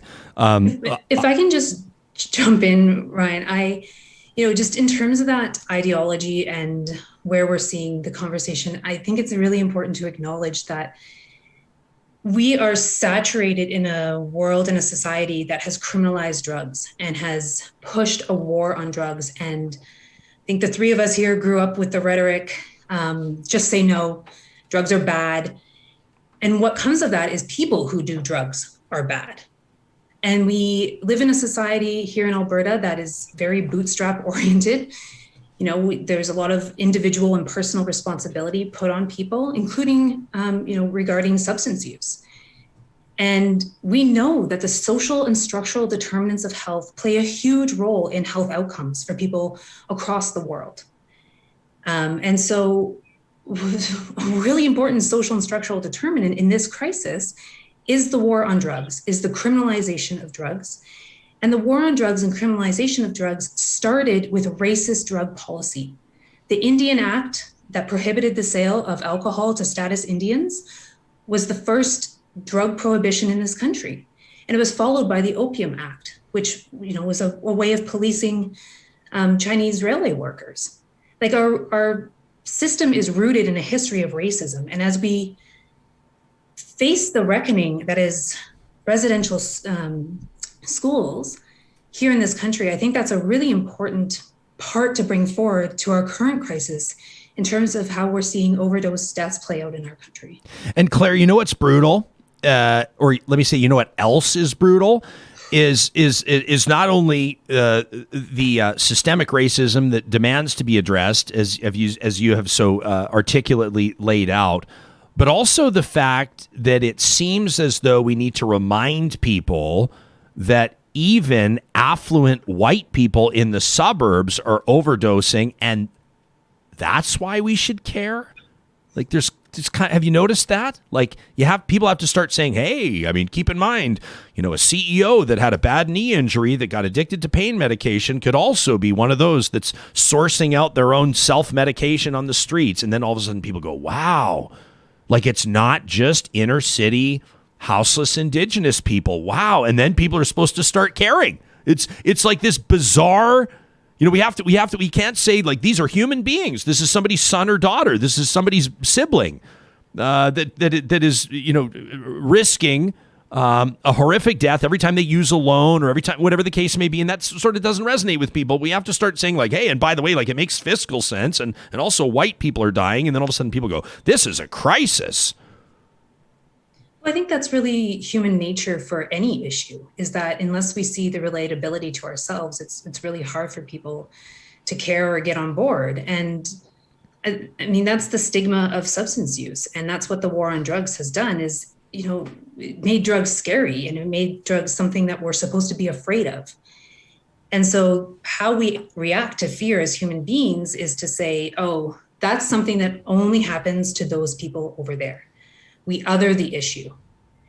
And by othering the issue, we create stigma and discrimination within this issue. And a huge part of this is the stigma of substance use. And even for that CEO in the suburbs, there's a huge amount of stigma to overcome to seek help or resources or, disclose substance use, and especially substance use disorder. But what we see in our criminal system is that the criminal system treats people who have jobs and homes very differently than people who don't. And it's the policing of poverty, and it's the policing of public substance use for folks who don't have a private place to use and don't have a home to use in, that is contributing to the harms of this crisis. And that's why supervised consumption services are so important. They're a place where it's not criminalized to use substances, where people can come into a safe, clean, hygienic environment to use their substances, They don't have to rush behind a dumpster. They're not afraid they're going to be arrested as they use. They can take their time and they can access resources. They can build a relationship with a peer support worker or a nurse or a paramedic. They can begin to build relationships with other clients in the space. They can begin to access other services that bring stability to their lives that they don't otherwise have. And putting any sort of like chaos or uncertainty into these services does a huge amount of harm to the folks who are accessing them.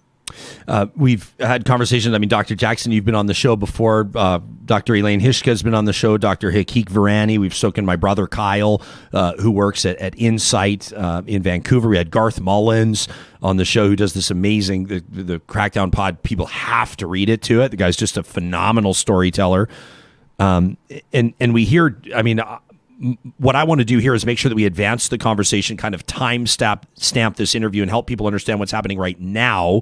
Because what I'm guilty of doing right now as we speak, live right now in this interview, is I'm bringing this back to a conversation where we're all agreeing on stuff. And these are conversations that you'd say, well, did they have this conversation in 2019 or in 2021? It's tough to know. So what's new here? I mean, with regards to what's going on right now, with regards to why people are sounding the alarm, aside from the fact that deaths are up 83% last year over the year previous, and if those numbers continue to rise, I mean, you know, it's going to be, I mean, if it's not already, unignorable. But right now, what do people need to be focusing on? Dr. Jackson, maybe you first.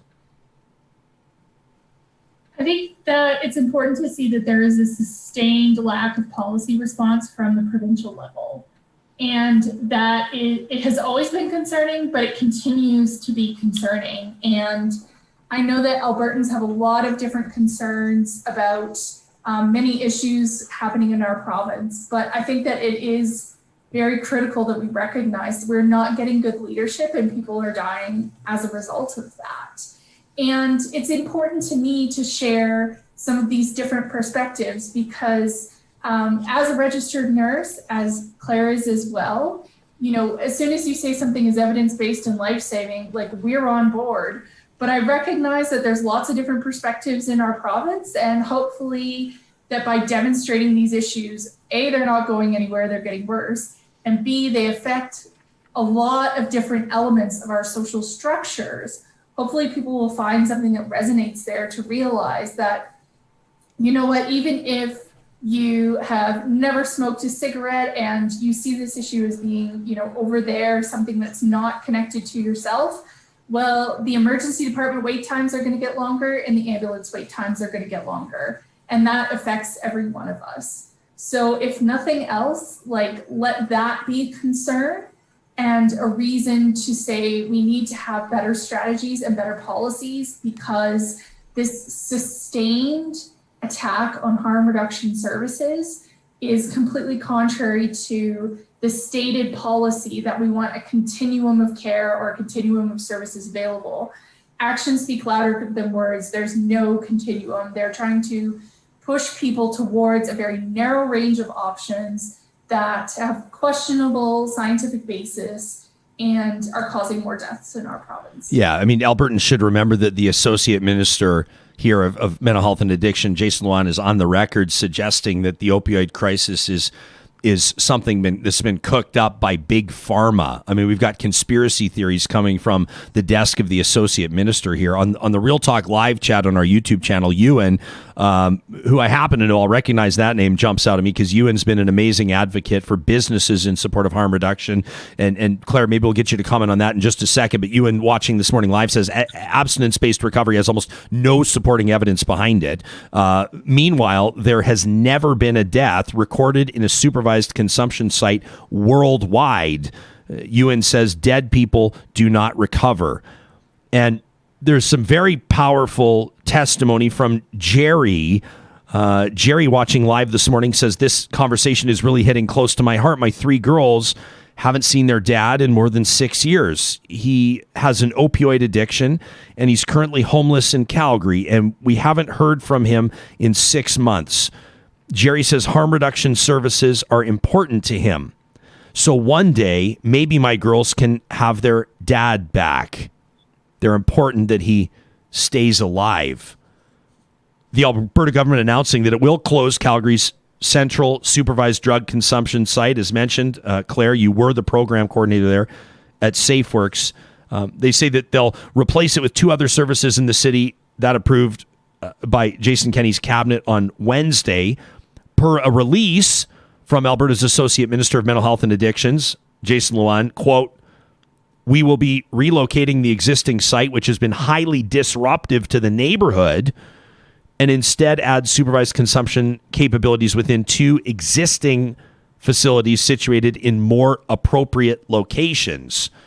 At that time, declining to offer specifics. It's worth noting that last year, almost 54,000 people, 53,725 people used the SafeWorks site.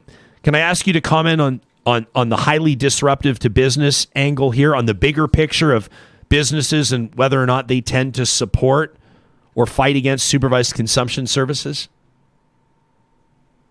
Well, I mean, I participated in the town halls as part of the review panel. I sat through both of them here in Calgary and heard from people who were vocal against the service, and people who supported the service.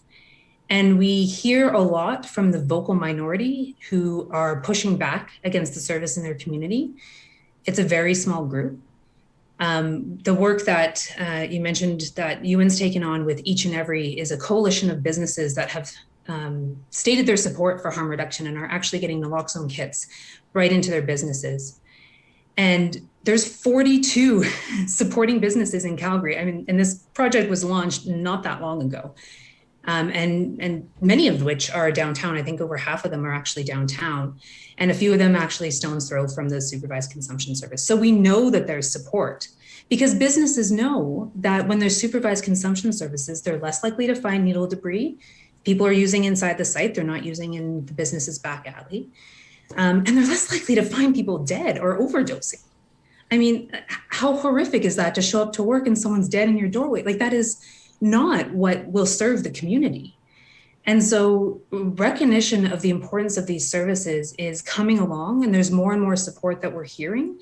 And I'm really glad to finally hear from the business community that does support these services and that there's a way for them to come together. So certainly Each and Every is an important initiative. And if there's businesses out there looking to get involved, there's lots of opportunity for that. For our friends that are listening to this on our podcast, welcome, and we appreciate you being here. You may not have seen it, obviously, on the screen like our viewers on YouTube have. You can check out eachandevery.org, eachandevery.org.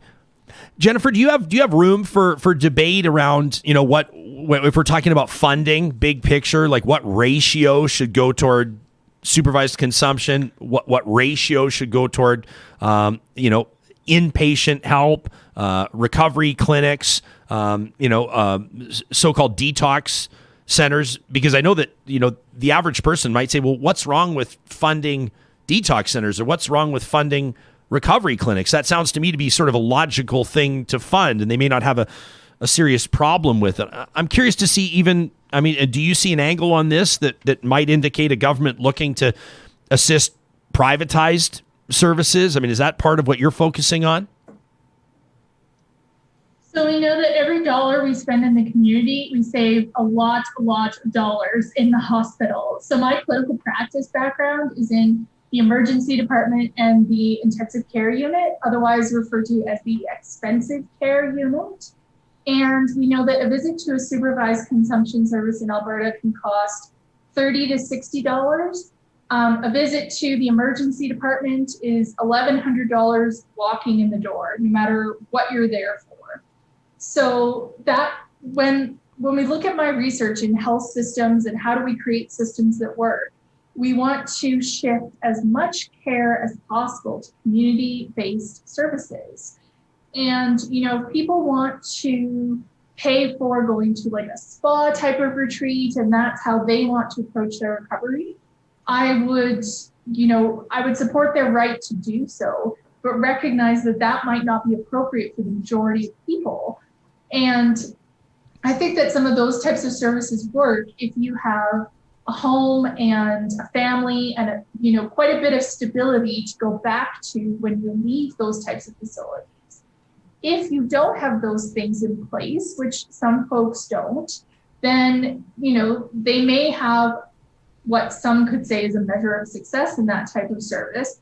And then say, okay, now you're going back to emergency shelter housing and like, good luck sustaining your recovery. So I think we need to put money into the community.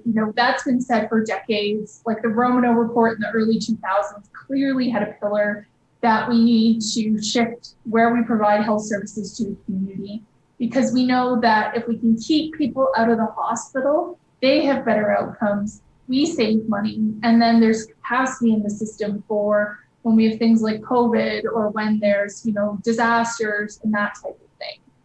So in terms of a ratio of how you spend the money, there's dispute about this, but I think generally the push needs to be services in the community. And the supervised consumption is a great example of a place where you build relationships in the community, and that can act as a pathway for people to access other services. Maybe they want to look at engaging with a methadone program or the injectable opioid program.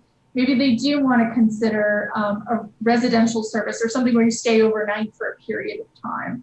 They can get to those options, but it's the relationships in the supervised consumption that help them do that.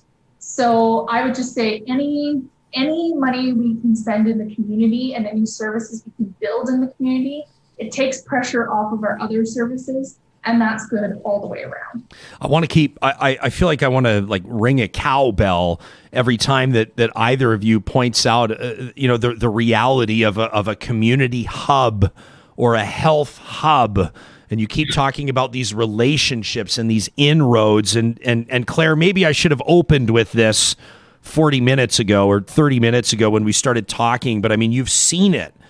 You've seen it at SafeWorks at the Sheldon Shamir Center, and I've heard about it from my brother and others and people that work in supervised consumption about these relationships and how important it is. And we talk a lot about the high level stuff and the statistics and the funding and the legislation and the policy and the ideology and everything that goes along with it.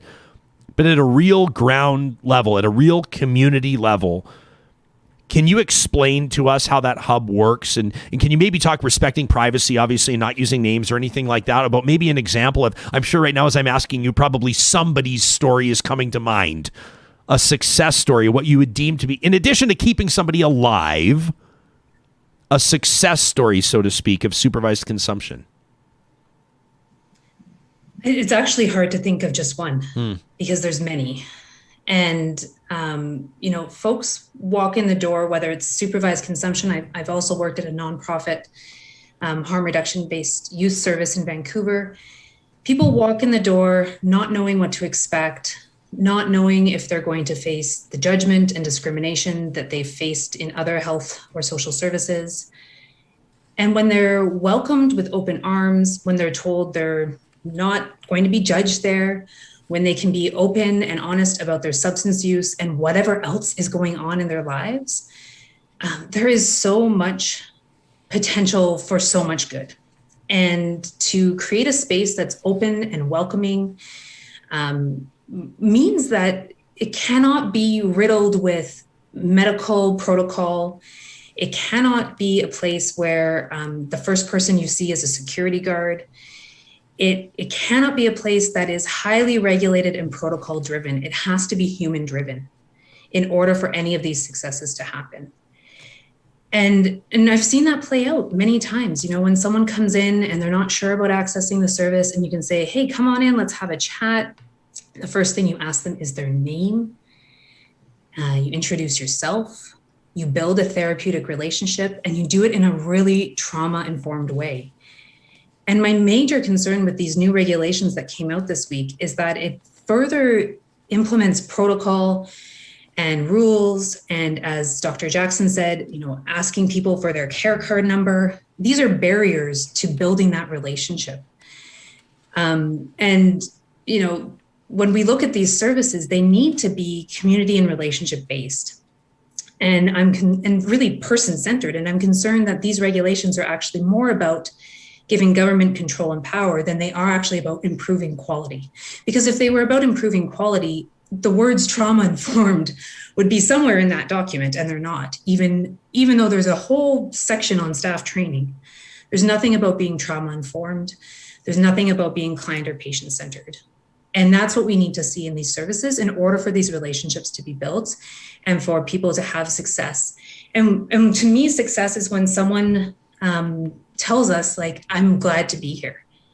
And no matter what that health outcome is for them, whether it's abstinence-based recovery, whether it's calling their mom for the first time in 10 years, like that's a measure of success to me. And it's entirely heartbreaking to see that these services have to fight for themselves over and over and over, that they're vilified, that the staff and the service are vilified in the work that they do.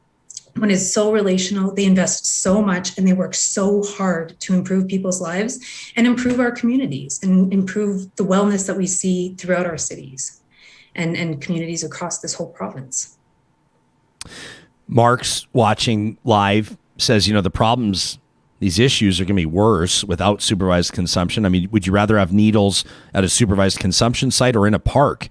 Without a so-called safe consumption site, we need to remember, said Mark, we'll end up with an unsafe consumption site. Ewan chimes back in, says, things that are, highly disruptive to the neighborhood, says it's like one or two businesses that have been extremely vocal. It's a false narrative. We've got like 50 supporting businesses in Calgary alone. Joan says, hey, Ryan, this move by Edmonton City Council to allow drinking alcohol in parks is a slap in the face as the government is closing supervised consumption sites. I mean, Joan's, it's an interesting kind of a parallel narrative, different levels of government, different decisions, all those types of things. I suspect that if the city of Edmonton was making its own decisions on supervised consumption, you would see it robustly funded and evidence informed.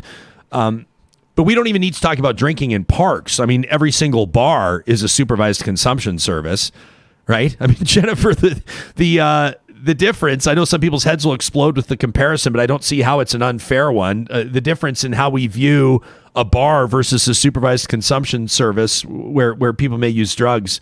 I mean, we act like there's a huge chasm between the two, but really they're one and the same. I think they are. And, I think of every time where a parent says, okay, we'll have, the young hockey players or, whomever, we'll have those high school students, they can come over to our house and we know that they're going to drink, so they can have a few drinks in the basement while they watch the hockey game. And that way everybody's safe. And we know that, the parents will come and drive them home and we can kind of keep an eye on them. And that is a measure of harm reduction. And so we've seen that these policies are very malleable. Like, cannabis was illegal in Canada a couple of years ago, and now it's, I don't want to speak for, I know there's lots of different perspectives, but essentially now it's like not that big a deal. And there's put things in place that make sure that the cannabis people are using is safe and, taking it out of the hands of organized crime, giving people access on their terms. And, where we put that line of legal or illegal is arbitrary, and that's based entirely on policy decisions. And so there's no reason that we can't use policy decisions to expand the services we're offering around harm reduction. And the more I work in this space, the more I see that needs to include a full legalization and provision of all substances. So we know people aren't getting like toxic garbage off the street. We can actually predict what's in it and make sure that those services are safe. Now, that's not saying we market in a blanket way that you could buy heroin at the pharmacy or something. There's a lot of nuance to this that, I can go into, but I think we need to look and say what we are doing, as Claire spoke so clearly, we've been trying these different types of, prohibition and these different racist policies like throughout our history. And the war on drugs is perhaps the best example that this does not work. We need to have vision for new ways of moving forward.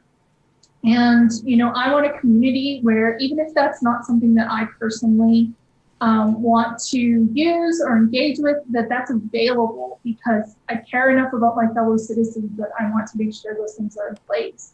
I think it's also important to say, as a harm reduction advocate, I don't want to live in an area of increased crime. I don't want to live in an area where there's needles on the ground.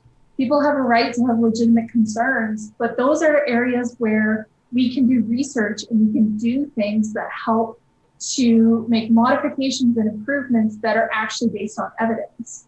So I'm working on starting up a project on needle debris, partnering with the city of Calgary. Are there ways that we can try and address that issue through different strategies within our city? This is a problem that we can solve. It's not a reason to shut the whole thing down and think that that'll make it go away. Because that we've seen over and over and over again, that just does not work. I appreciate Barb tagging me in a tweet that drives me to, I know Kim Seaver is like an independent journalist, a citizen journalist of the southern part of the province. You can check out kimseaver.ca. He's just published this story. As a matter of fact, it looks like this morning, Lethbridge drug deaths doubled in the first quarter of 2021.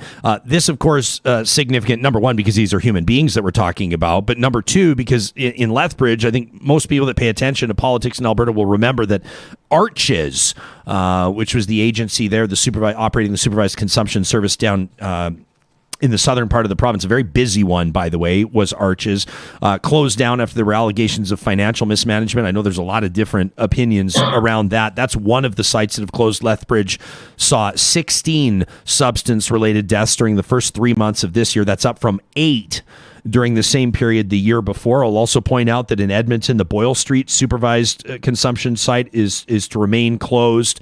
The George Spady site will keep expanded hours. And I know there was a heartbreaking story of at least 3 people who experienced overdoses at or near where a former site had been open. I mean, these are real life people. These are also, I think, I don't want to say metaphors, but you know what I'm saying. They're indicative of the bigger picture. It's people are saying, look at this.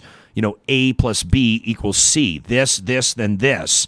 1 + 1 is 2, sort of a thing. So, Claire, as we get set to wrap here, and thank the both of you for your time and your expertise. People looking to take something away from this, citizens that go, I heard all that and the information was really helpful, and my heart's broken, or my blood pressure's elevated, or I'm feeling pissed off right now, but I'm not quite sure what to do about it, or I want to know what I can control in my own life. What's something you would give us to walk with and to think about and to take action on? Yeah, I mean, what's really telling and concerning to me, Ryan, is that Minister Luan called the Alberta model successful just 2 weeks ago. And to say that with this level of death and grief and hurt in our communities is very telling.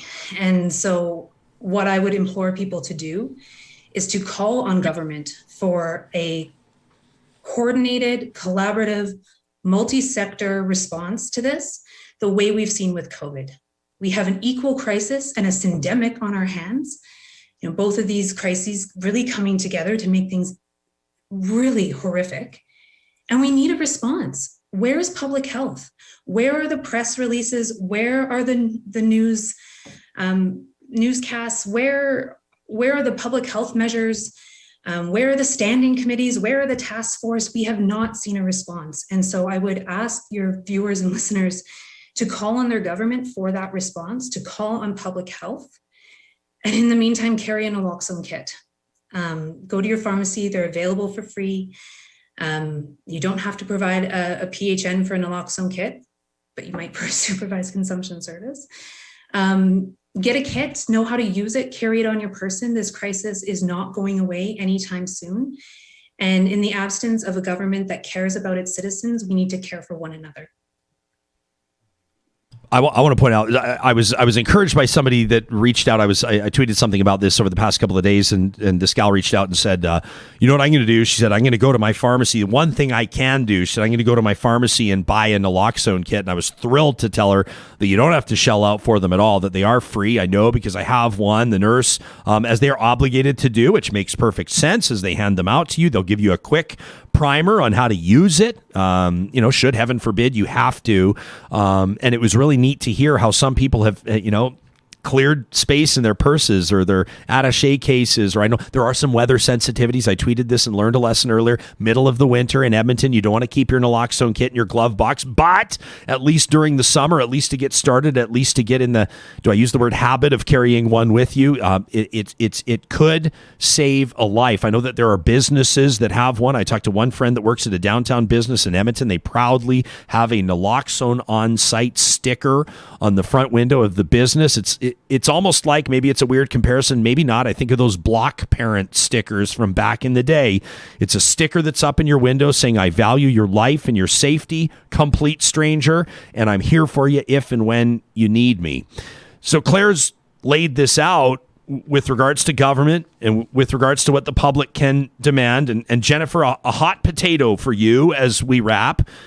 Do you fear that this government, fighting the polls right now, having some popularity issues and really working hard to retain its base, do you fear that the politics here and the ideology that we've already discussed around so-called illegal drug use and addiction and all these types of things, do you think ultimately that might stand in the way of meaningful action on this? Do you think that this could be more of a political problem in Alberta, maybe more than anywhere else in Canada?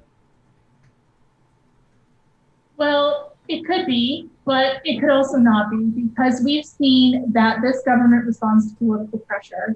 And so my call to action to people who are watching today would be to write to your elected officials, whether that's your city councillor, the local mayor, the reeve in your community, your MLA, and your MP, and take a few minutes and say, I vote and I care about this.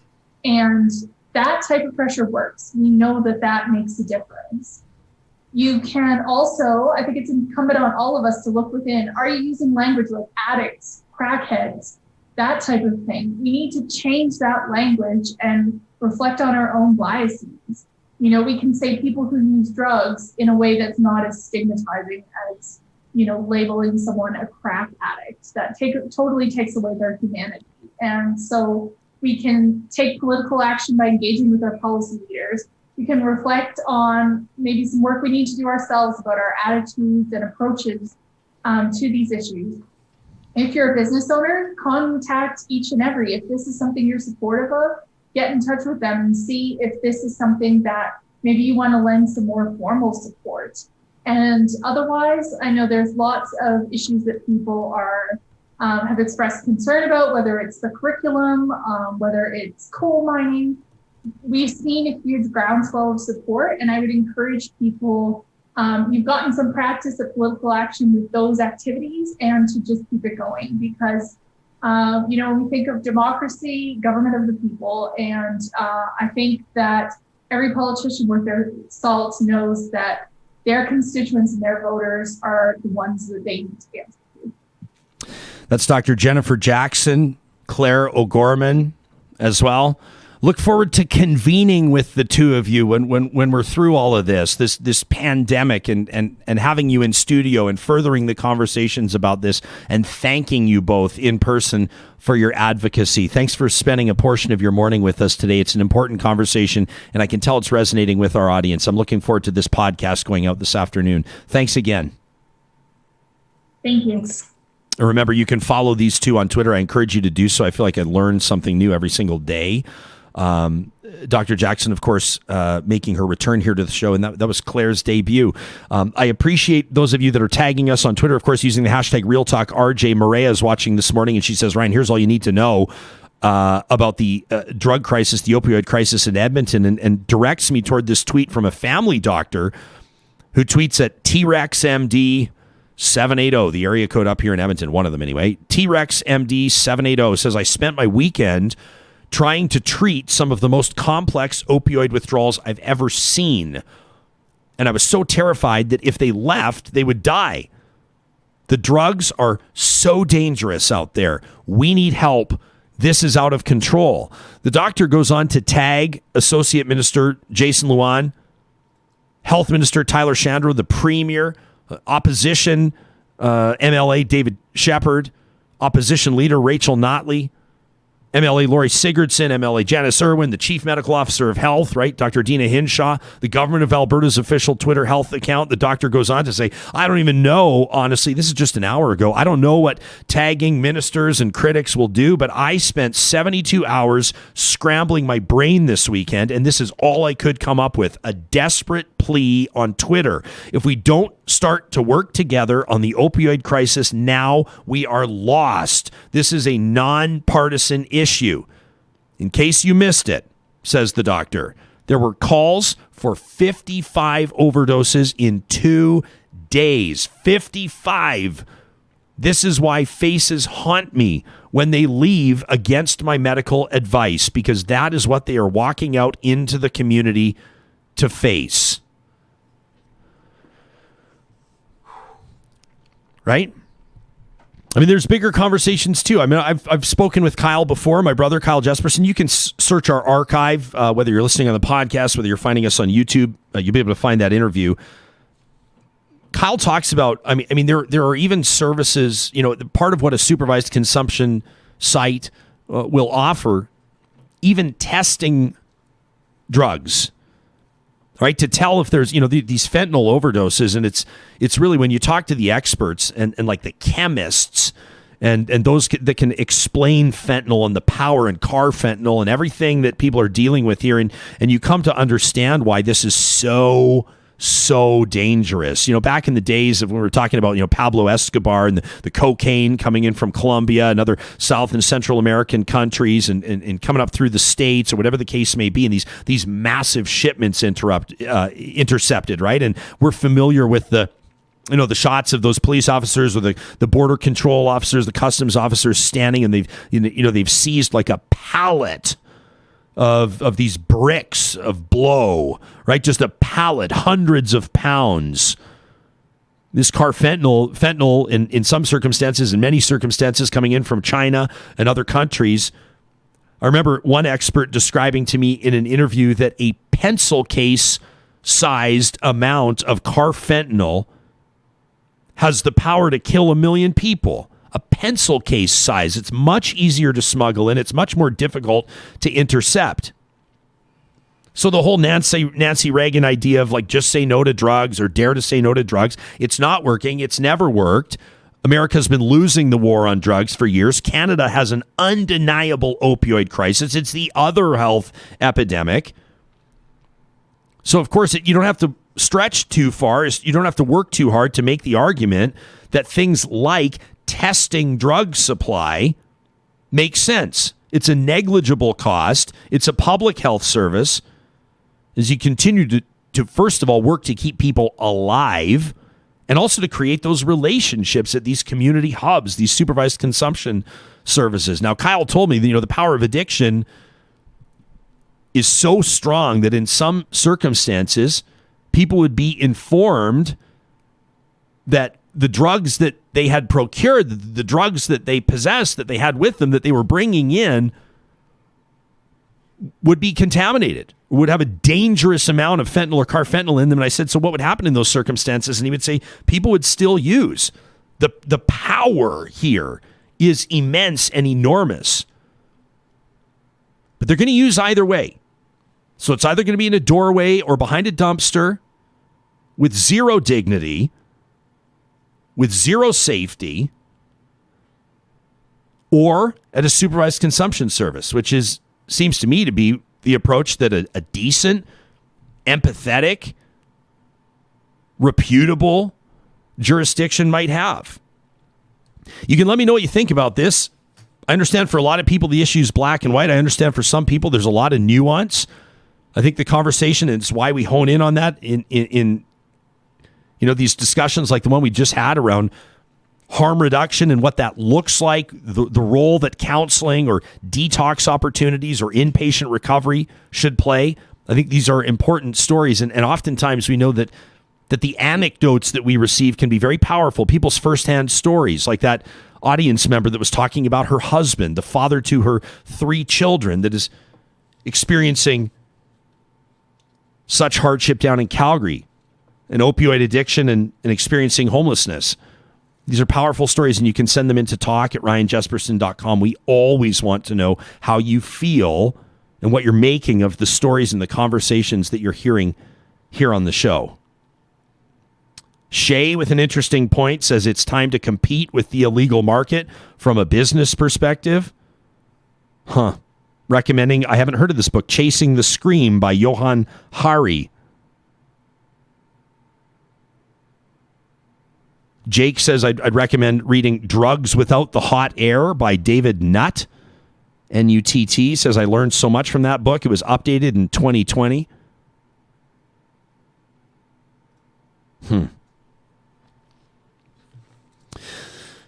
This is, we have people dying by the dozens. We have people dying by the hundreds in provincial jurisdictions. Thousands of Canadians every year losing their lives. It's something that needs to be addressed across different levels of government. At some point, the politics have to leave a scenario. At some point, evidence has to be the only thing that matters. An evidence-based, scientific approach to public health delivery.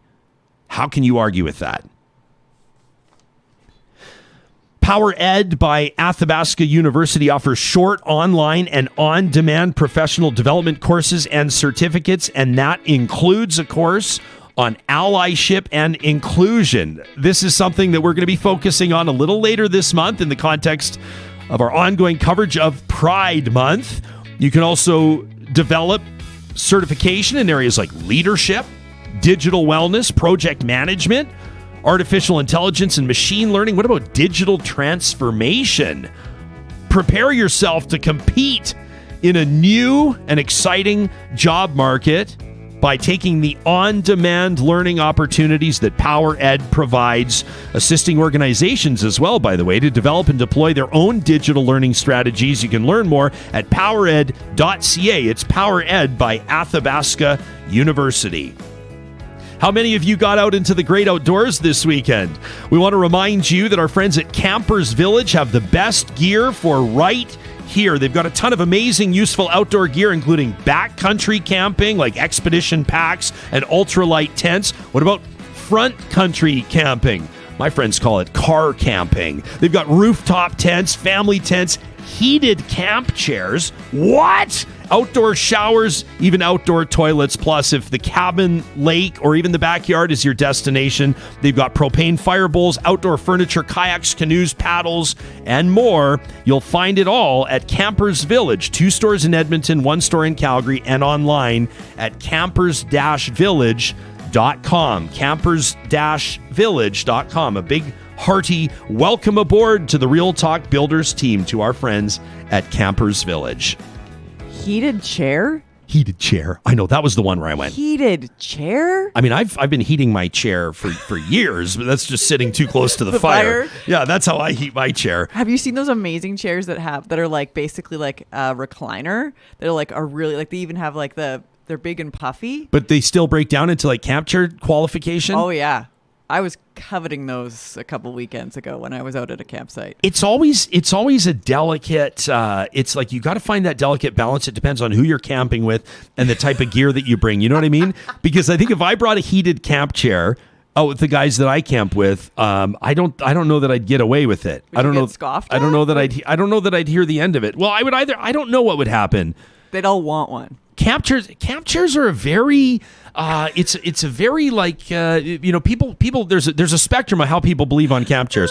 I personally am of the thinking that there are the camp chairs that you can buy at the big box stores that are always on sale, typically around Canada Day.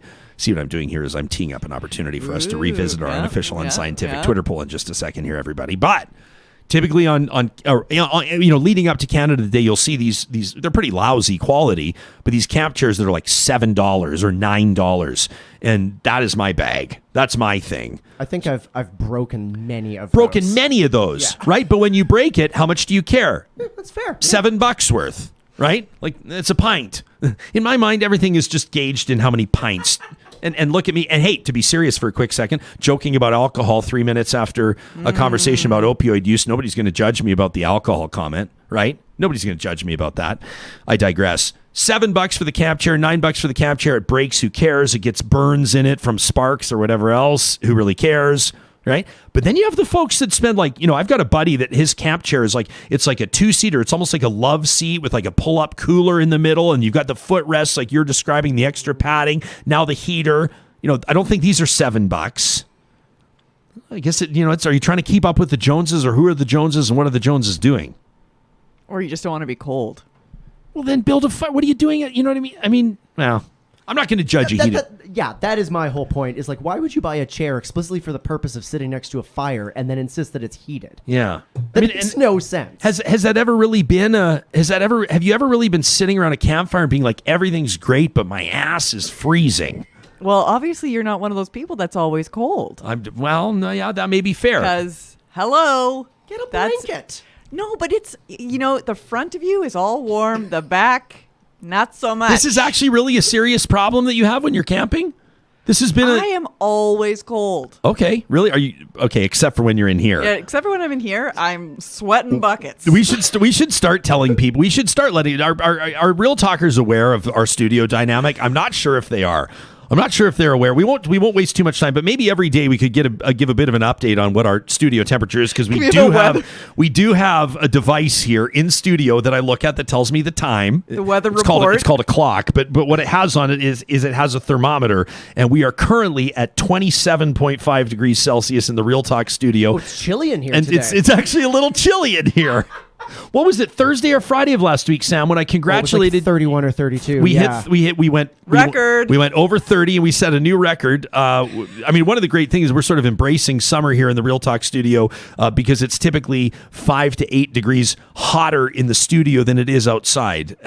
So 27 and a half degrees in here. So this is the one place when you show up to work every day, it's what will keep you enthusiastic. That's right. About waking up at 6 a.m. every single day, is you get to come in here and not be freezing cold. Job satisfaction, you betcha. Hey, Sarah, you know what? You're welcome. You're welcome. A studio, people are going to go, really? 28 degrees? Really? I'm loving it. Yeah. I am loving it. In our unofficial Twitter. And meantime, I'm just like trying to keep my cool in more ways than one every show we host. Today's poll, unscientific on Twitter, obviously unofficial. Where do you stand on the hashtag that was trending over the weekend? Cancel Canada Day. We've closing in on 650 votes. We'll keep this open. We're keeping it open for 24 hours. So we got 21 hours left on this. 20%, 20.5%. We'll call it 20%. Say they're going to cancel Canada Day personally. 43% say that they will celebrate Canada Day, and about 36.5% acknowledge it's complicated. Now, if you combine, so you say 1 in 5 respondents are saying they're going to cancel Canada Day. Okay? If you combine those who say they will celebrate Canada Day or those who acknowledge it's complicated, then all of a sudden you're looking at 80%. 4 out of 5 people. It's interesting that you're grouping that way, because I would say I would group the other way. But maybe that's my what is that when you talk about like your bias? Oh, a confirmation bias. Confirmation bias. Yeah. So it could also just be the fact that statistics are wrong 76% of the time. So I don't know. That's like such a dad joke. Yeah. That's a brutal. We should do that, maybe like a daily dad joke leading up to Father's Day. But let me not. You do that anyways. Let me not be. I know. I can't help myself. This feels like real life, where we combine the humor and the horror and the heartbreak and bring it back to humor. But I don't want to come across as glib, and I don't want to come across as I'm mocking the conversation. It's obviously a very important one. So if you combine those that are canceling, to your point, those that intend on canceling Canada Day or acknowledge that it's complicated, then you're over half. Then you're at like 56, 57%, which is also an interesting interpretation. So 1 in 2 people, again, unofficial, unscientific, 1 in 2 people acknowledge that they either will not celebrate or maybe will celebrate differently or maybe haven't made up their mind yet, acknowledging that it's complicated.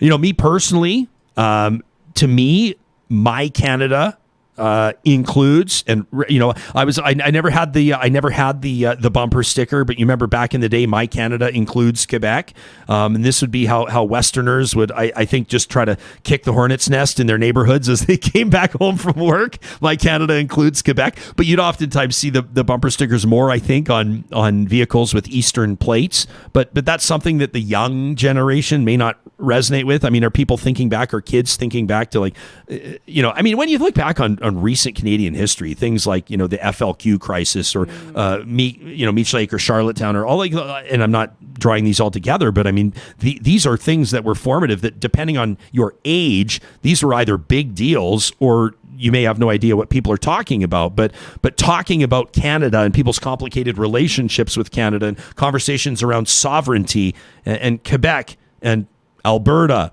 and Indigenous people. I'm not comparing the three groups, but this is nothing new. People having complicated relationships with Canada Day, and people maybe with mixed feelings looking at that Canadian flag. And I think of our approach as a family to Canada Day for many, many years has been to fly every flag we can find, to pick up every $7 red Canada flag folding lawn chair that we can procure, and to have it out and to celebrate this nation. And this year, I will do so, or this year, I will approach that day. And I can tell you this already because it's June 7th, and we're 3 weeks away, and I've already been wrestling with it, and I'm already grappling with it. And I'm grateful to have thousands of other people that are doing the exact same thing, because I'm trying to wrap my mind around what's appropriate. I love this country. I am a proud Canadian. Yesterday, I told you I stood for the anthem by myself as Canada's men's hockey team celebrated gold in overtime at the World Men's Hockey Championship. At the same time, I am appalled by our country's history on a number of fronts, including our relationship with Indigenous people, including how communities were built, including how treaties have been disrespected. Us as treaty partners, you remember that language from last month. I'm appalled at recent revelations and revelations from ages ago about residential schools. I'm all twisted up and trying to learn more about how this country continues to fight Indigenous people and Indigenous advocates in court. And we want to learn more about that. And we want to learn more about abolishing the Indian Act. And it feels a little tone deaf right now to unabashedly hoot and holler. I mean, put it this way. I saw a vehicle driving down the street the other day with two car flags, both Canadian flags. Okay. On any other day, at any other time, you'd give them a thumbs up or a honk. Oh, they're enthusiastic about living here. It's a month ahead of Canada Day, and they're already flying the flags. And part of me, for the first time ever, was standing there waiting to cross the street with my dog on a leash, and I looked at that and I thought, I wonder if that's a comment on Kamloops. That was my personal thought. And I wonder if the person driving that car, I wonder if it was a comment on Kamloops. Most of me doubts that it was. But I wonder if that's even on their radar. And so to me, I mean, Canada Day, I mean, how do I perceive Canada? Warts and all, as a country with major flaws. But also, and to that audience member earlier that said I'm not big on nationalism, I'm going to come across as pretty pro-Canada right now. A country that's done amazing work around the world when it comes to fighting for human rights, when it comes to participating as an ally in the world wars, when it comes to the bravery shown in peacekeeping missions, when it comes to how Canada steps up and, hey, we need to do better when it comes to sharing vaccines and ensuring that COVID-19 is meaningfully addressed in countries around the world. And but there are examples and there are great things, and there is much to be proud of when it comes to Canada, but we have, and our history has, an ugly underbelly that we have to confront. And so I've been thinking about, even on a personal level, how do I communicate that this year, that this is on my radar? And not just in a way that means changing your Facebook profile picture to have that orange banner across it. And I'm not making fun of that, and I'm not taking away from that. I think those things are really important. I think it's important to put things on people's radar and to communicate and to take a stand and to plant a flag, so to speak. So when it comes to adorning our front lawn with Canada flags, is every second flag orange? Or is that a strange thing? Or are those incongruous? Is that insulting? Like, these are the questions I'm asking. I don't have answers to these questions. This is what I'm wrestling with right now. So I'm in the it's complicated camp. Because I'll wrap, and I'm very genuinely curious how both of you are feeling about this. But I am proud to be Canadian, but I am appalled by some significant elements of our history that demand to be addressed in meaningful fashion. I just like to sit with that. Yeah. And it's totally fine to think that that's a ridiculous perspective and to totally disagree, just to be clear. Well, so what I'm wearing right now is there's this little medallion. It's actually a franc from France. And it was my great-great-grandfather. He died in the First World War, and this is something that he gave his daughter when they were living in England while he was fighting. And so I hold it very dear to me. And I'm not wishing to erase. Obviously, I'm not wishing to erase. Like, I am wearing this. So the idea of saying cancel Canada Day, I don't necessarily even believe in cancel culture. I think that it's about accountability. So what I'm interested in is how can Canada and how should Canada be accountable, not just in words, but in action. And so Canada Day, yeah, I think it would be a really meaningful day to do something different. And what different is, I think, as you've talked about, it's like each individual person is going to have to wrestle with that. I also really have appreciated how Canada isn't, flag flying all the time. You're talking about America. Yeah, how they really, and maybe this is really strong language, but this is the word that's coming to me. They weaponize the flag, and it becomes, and you see, like, when it gets burnt other places. Sarah, they literally weaponize the flag. Like, you can buy like rifle butt covers that are like, you can buy, like, literally they have weaponized the flag. Yeah. Whereas with Canada, I like that it's not as loaded. No pun intended. Yeah. And I like that. I like that it hasn't been, the nationalism hasn't been as strong here. So, yeah, there's taking the good with the bad, but I feel like this year there needs to be, I would hope there would be more reflection on the day as opposed to just woo-woo. Yeah, I guarantee. Well, I can only guarantee for myself, but I guarantee more reflection on Canada Day. How could you not? If you're not reflecting more on what the flag represents and what a nation represents and what you expect of political leadership and religious leadership and citizen leaders, then what is it going to take to shake you? If not this year, if not this July 1st, then when? Marco, and I agree with Marco, and let me clarify. Marco says, Ryan, the peacekeeping doesn't cancel out the residential schools. Nobody is suggesting that peacekeeping cancels out residential schools, and I agree with you. Lauren says every country has an ugly underbelly, and I know Lauren personally, and I know that Lauren is not suggesting that means that we don't take it deadly seriously. Karen says, fighting for human rights around the world, well, fighting human rights, fighting Indigenous rights in Canadian courts is not something to be proud of. Penny says this is so important, the ability to hold up 2 points of view at the same time and not have your brain blow up. Penny, that's me. And I'm grateful that you're here too, participating in this conversation. Dylan says I'll be celebrating a day off, but thinking about what I want Canada to mean going forward and how I can help make that happen. That's beautifully said, Dylan.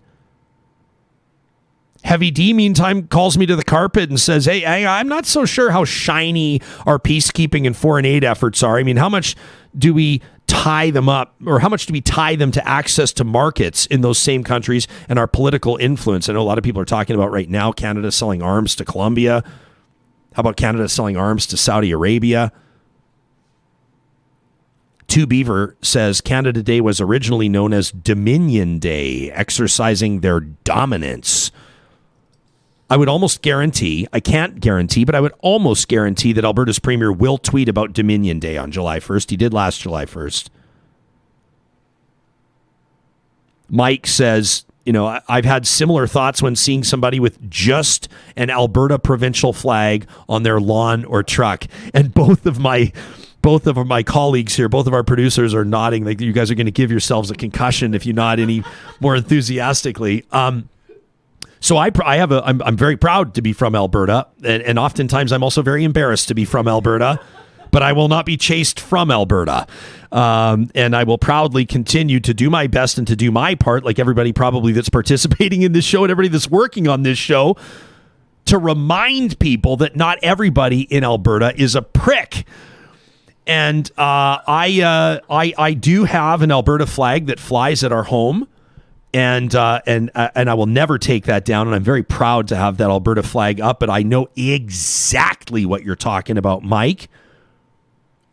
When I see a house, and this is something that again is just relatively new, right? Since 1905. If you saw, and actually I'm getting embarrassed right now by myself. I'm embarrassing myself right now. I don't know the Alberta flag. What year? I don't know. Anyway, I know Alberta became a province in 1905. Maybe Sarah can fact check on the fly. I don't actually know. I don't think our flag was out in 1905. Maybe it was. We'll find that out in a quick second. The Joys of a Live podcast. Sam, just hit pause. We'll cut this out. We'll edit it later. No one will ever know. You got it, buddy. We'll just make ourselves sound way more smart. But from like 1905 until recently, somebody's flying an Alberta flag and only an Alberta flag on their property, you'd be like, damn straight, way to go. That's awesome. What a beautiful flag. I still feel the same way. What a beautiful flag. 1968. 1968. June 1st is when the flag was adopted. So that's right around the time that the new Canadian flag was adopted too. Was that 1967? Let me Google it. Well, 1967 was the centennial, and the flag was made for the centennial. I think it was adopted a couple years before. Was it a couple years before that? Sarah's looking it up. Sam, there are 2 points up for grabs right now, just FYI. So Sam could... Okay, I'm volunteering 1965. Okay, I'm going to say 67, uneducated. totally guessing. And Sarah... Holy smokes. Huh. Sam over here gets 65. it. I believe, and I hate to say it, Sarah, but I believe that Sam now takes the lead, the meaningless points lead that will accrue toward either of you winning absolutely nothing. This is important to know as well. Somebody maybe right now listening to the podcast is going to go, hey, wait a second. The Canadian flag, it was new in 1965? So what's all this clucking about changing the lyrics to "O Canada"? I mean, if everything was absolutely sacred for all time in Canada, why didn't people lose their minds when we changed the flag? Maybe some people did. I wonder what 1965 Twitter would have looked like. You thought it was nasty now. I do find it interesting about the Alberta flag and how it's become loaded now, and especially with now all this talk about the equalization referendum and the municipal ballots in October. Yeah, it ticks me off because I was born and raised here, and I love Alberta, but I also don't like some of the sentiment that comes out of this place. I mean, to use your words, embarrassed. Sam, do you have a strong feeling about this? I mean, in the context of cancel Canada Day or where your head's at leading up to July 1st? So, Canada Day for me has always been a family affair. Probably around the time that I was born, my grandparents just decided they'd have a Canada Day barbecue every year, and the year that I lived in Toronto, my granddad actually mailed me a gift card so that I could participate in the barbecue and make sure I got the same, grilled turkey and ribs that they were having. And so all of our best family photos have come out of Canada Day. And yeah, there's photos of us all just completely adorned in the red and white and just like, some nationalism threw up on us, and we're having this round old time. But it probably didn't feel at the time like you were making a big statement or that it was controversial. Not one bit. It was, we get this is the beginning of the summer, and we're at Grandma and Granddad's house, and we're eating a delicious barbecued meal. And then, you fast forward to now, and I actually really just, like, immediately my head went right back to our round table on Friday, where we talked about pride. Pride is both a celebration and a protest. And, I will quote our esteemed guest, resistance can be joy. And so I think that's a little bit of where I'm shifting with Canada Day, is that it shouldn't be removed from the calendar, but it should be reframed. And it should be a day for both celebration and reflection, because I think that there's also, especially in a nation that is so complicated like this, there's a lot of fatigue that comes if you don't take some moments to actually celebrate what you've done. And Canada is so unbelievably imperfect and has such a troubled history, and all of that needs to be kept front of mind. But we've done great things. And so I think that going into a Canada Day with sort of an attitude of both reflection and a little bit of celebration, and trickling that down into the education of how we bring our children to understand Canada Day. That's not just a day off to wave the flag. Yeah. You know, that's where my head's at right now. Blake Desjardins chiming in on my Twitter poll. And I encourage all of you to do so. I'd love to see a couple thousand responses so we could bring you that data tomorrow, giving it 24 hours to percolate, so to speak. Blake has been on the show before. Just a brilliant young community leader. I really respect him. A Métis man. He asks me, who's Canada Day for, though? Who's it for? He says it certainly doesn't include us. An interesting comment. We're going to take a look tomorrow, during tomorrow's show, at the results of our most recent question of the week. We asked you about racism in sport and barriers to sport, and we've got some really interesting data. We'll go through that tomorrow morning collectively. If you're one of our Patreon supporters, we sure appreciate you. You can learn more about supporting us on Patreon at ryanjesperson.com. You already have the top line report. You already have the data as compiled by the team at Y Station, our official research and strategy partners. You can check your email for that. I want to direct your attention, though, to this week's question of the week, which is now live on our website at ryanjesperson.com. Easy to find right at the top of the page. You click on it. The discovery of the remains of 215 Indigenous children at the site of a Kamloops residential school has shaken our nation, forcing an urgent discussion about how Canada treated and continues to treat our Indigenous communities, whether we're making sufficient progress on the calls to action of the Truth and Reconciliation Commission, and how we should treat the historical figures responsible, and indeed how we should treat historical figures in general. We want to get some of that with you this week. In this week's Get Real question of the week, we want to know the effect that this has had on your Canadian identity, kind of what we're talking about today, what can be done, and how we should think about the people from our history that have participated in these crimes, in this cultural genocide. You click the link to respond. It's going to take just a couple of minutes. We're going to do it a little bit differently this week, as opposed to giving you through till Sunday, which we typically do. We're going to treat this one a little bit more urgently.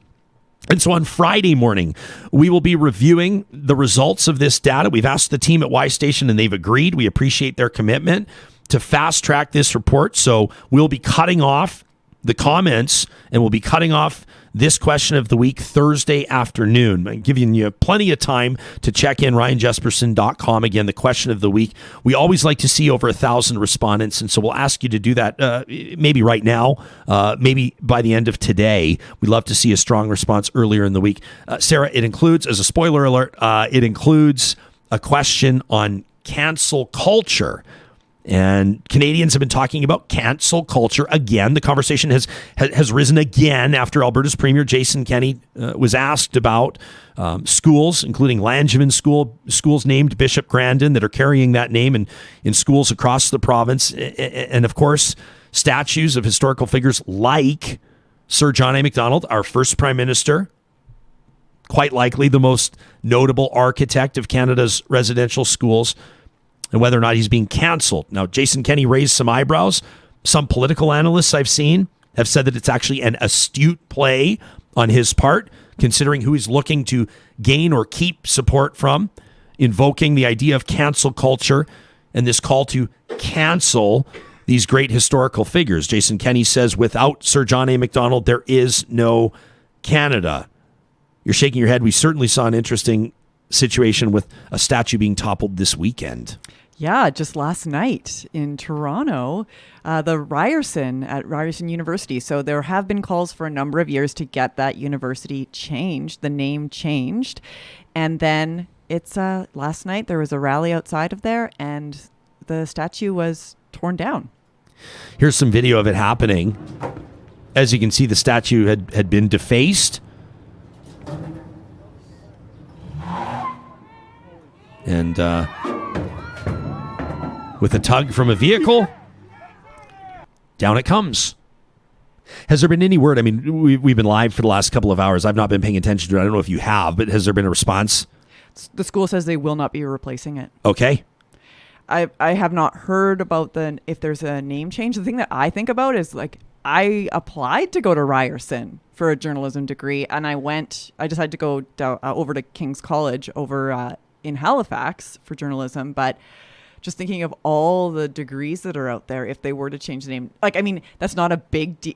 It's a big deal for those folks. And like, what does that mean? And what does that legacy mean on their degrees? But I also think that, larger picture, the name is like of an architect of the residential schools. So it's. Yeah, I haven't thought of it really like. I mean, I was talking to a buddy the other day, and he reached out, a Real Talk audience member, sure appreciate him tuning in, and he says, pal, they live in the city of St. Albert, just north of Edmonton. He says, like, we live in the Grandin neighborhood. He says, I had no idea. He says, I had no idea the namesake. I think most people are familiar with the name Bishop Grandin. I told you my sister is a graduate of Bishop Grandin High School down in Calgary. I'd be curious to know how people wrestle with that. Like, the name change or the pending name change, let's call it, of a neighborhood in central Edmonton, Oliver. The Oliver Community League is probably the most prominent advocate for changing the name. Mm-hmm. I've spoken to I think he's the great grandson, Brent Oliver. Yeah. He, by the way, he's in the band Ayla Brooke and the Soundmen, who have gifted us our title track, right? The title track of Real Talk, Brent Oliver in that band, and I've interviewed him before on a different radio station. He says change the name. Frank Oliver's history, both at the federal government level and as a publisher, with some pretty appalling commentary and actions aimed at Indigenous people. The Pappas chase, yeah. His descendant says change the name.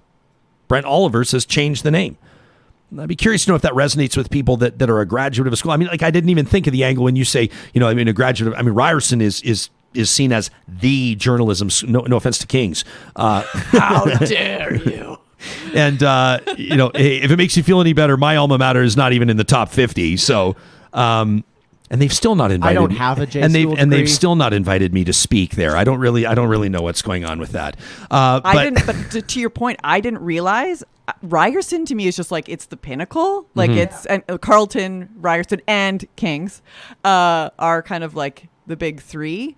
And so to me, it was I until this conversation in the last couple of weeks, I didn't know the legacy of Ryerson. Chelsea says, there's a big difference between canceling somebody and realizing that a person should not be honored in the same way they currently are. The difference between acknowledgement and honor. Chelsea gets 2 points for the Hitting the Nail on the Head award today. And Chelsea, I'm going to ask you in particular to please chime in on our question of the week, because that's what we ask you. And I'm not going to spoil the poll. You're going to have to go through it. It honestly will take you 3 minutes, but you go through it. And then the last question, I love the last. I always say I'm not going to do something, then I do it. That's kind of my legacy here on this show, is I say I shouldn't say this, I'm not going to do this, and then within 4 seconds I do it. But I love how it ends, and it ends by asking, who should we honor? And I like that question. But there's a difference. And who was our guest last week? One of our guests last week said that the premier is guilty of conflating, history with, there's, you don't cancel. Sir John A. Macdonald cannot be canceled. It's impossible to that cannot be canceled. It's quite frankly a ridiculous statement. And don't even get me started on all the double standards around cancel culture. But I with regards to this statue of Ryerson, I hope that doesn't just go into, get melted down for recycling, or I hope that it doesn't just get thrown in the garbage. Like I would actually, I think, and I haven't necessarily 100% thought this through, but you know what I think would be incredibly powerful. It'll have controversy swirling around it no matter what the decision is. But I'd like to see it with the base, the pedestal, so to speak, and the statue reinstalled in a museum somewhere with the graffiti all over it. And I'd like to see a plaque that explains the legacy and the contributions, as I say, good or bad, at risk of coming across as like, people on both sides. But I'm just saying, explain the legacy explain what was seen as popular at the time. Here's why the statue was erected, and here's why the statue was toppled. Here's why it is splashed in red spray paint. Here's why it's surrounded with tiny pairs of shoes and children's teddy bears. This is have a photo of it or an artist's rendering of what it looked like as it toppled or something like that, and then have the statue in the museum. But there's a difference between having a statue of Ryerson or Bishop Grandin or Sir John A. Macdonald or whomever else. I mean, people are going to start talking about Emily Murphy and Louise McKinney, and people are going to start talking about eugenics and racism across the board in Canada's past. And I know that the real concern for some people is that, you know, everything up until 2019 is going to be wiped out and erased, and your grandkids aren't going to understand any of this history. But I don't think that's the way it goes. But I think, to your point, if you're talking about a fulsome picture of history. So if we have at, you know, the Royal Ontario Museum just down the road from Ryerson, you could take that statue and have it there and have the explanation of how this has unfolded, why it's unfolded, where we were, where we are, and where we're going. That's the important piece to this, is that we are learning. And as was said by Dr. Jody Carrington, we are listening, and we listen and we listen, and then we act. And so we're acting with intention. And yeah, I really feel like it's important to when I hear cancel culture, I hear somebody being dismissive and dismissing valid points, that it's basically a cheap way out of a conversation. And I see it as a red flag. I really, truly do. When I hear anybody use the term cancel culture, I'm like, you're not interested in having a real conversation, is how I see it. I don't think cancel culture exists. I think it's about accountability. And what was the comment here about honoring, and what was the other one? It was so good. What the person wrote. Oh, what was it? Oh, Did God. you say, are you talking about Chelsea? Where Yes. she said there's a big difference between canceling somebody and realizing that person should not be honored in the way they currently are. It's the difference between acknowledgement and honor. Exactly. So to me, this whole, I would like to see us just forget about the concept of cancel culture, because it's not a real thing. It's a tactic, in my opinion. Randy Thunderhorse says, maybe some of you, am I understanding this correctly? He says, maybe some of you anonymous Indigenous, I think he means non-Indigenous folks. I think that's it. Some of you non-Indigenous folks, while celebrating Canada, waving the flag, can take a moment to think of what it really means to us natives. That from Randy. And I feel like when it comes to these conversations around Cancel Canada Day, and when it comes to some of the sounds like such a, I sometimes wrestle. I feel like I wish I had more like a thesaurus app in front of me. I was going to say some of the sensitivities around it. I don't mean to like use this sort of whitewashed, gentle, non-threatening, comfortable language all the time. What is the discovery of 215 children's bodies? Well, it's reiterated some sensitivities. It's an inadequate word.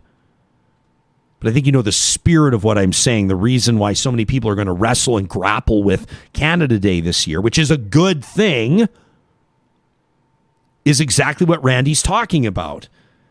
Is exactly why when I saw the car with the two Canada car flags, which would be the least controversial thing to do for the last 150 years-ish. I mean, if you had a car flag 100 years ago, people would wonder what the hell was going on. Also, there was no, as we learned, 1965. 1965. And there was no cars. No cars. If you had and I'm not going to start getting silly now, but it was not a controversial move. And right now it feels like, maybe this is just my bleeding heart, but it feels like a political statement in a way to fly the Canadian flag at a time when most people are wearing orange shirts and they've changed their profile pictures and they're mourning and wrestling with and confronting this ugly part of our history. And Randy absolutely nails it when he says, take a moment to think of what it means to us. And I appreciate that comment. I really appreciate that comment.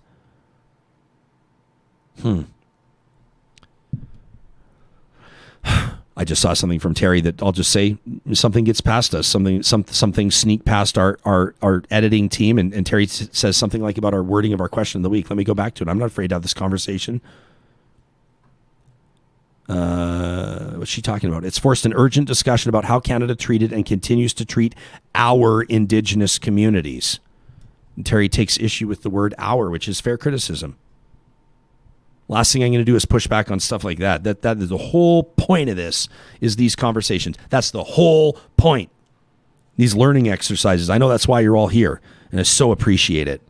You know, coming up on Friday, don't have to tell you, we'll be talking trash to wrap up our broadcast week, and we just absolutely love that this has become such a thing that we're making pretty difficult decisions when it comes to trash talk, because we're receiving so many submissions to talk at ryanjesperson.com. I know the team at Local Waste is really excited about it, because they suspected when this show launched that it was going to be an engaged audience, and you prove it. You prove it every single week. You can send in your gripes, your rants, your raves to talk at ryanjesperson.com. Make sure you label it trash talk. The team at Local Waste loves to talk trash, and there's something pretty garbagey going on right now in Alberta's waste community, and tomorrow we're going to have details for you on that.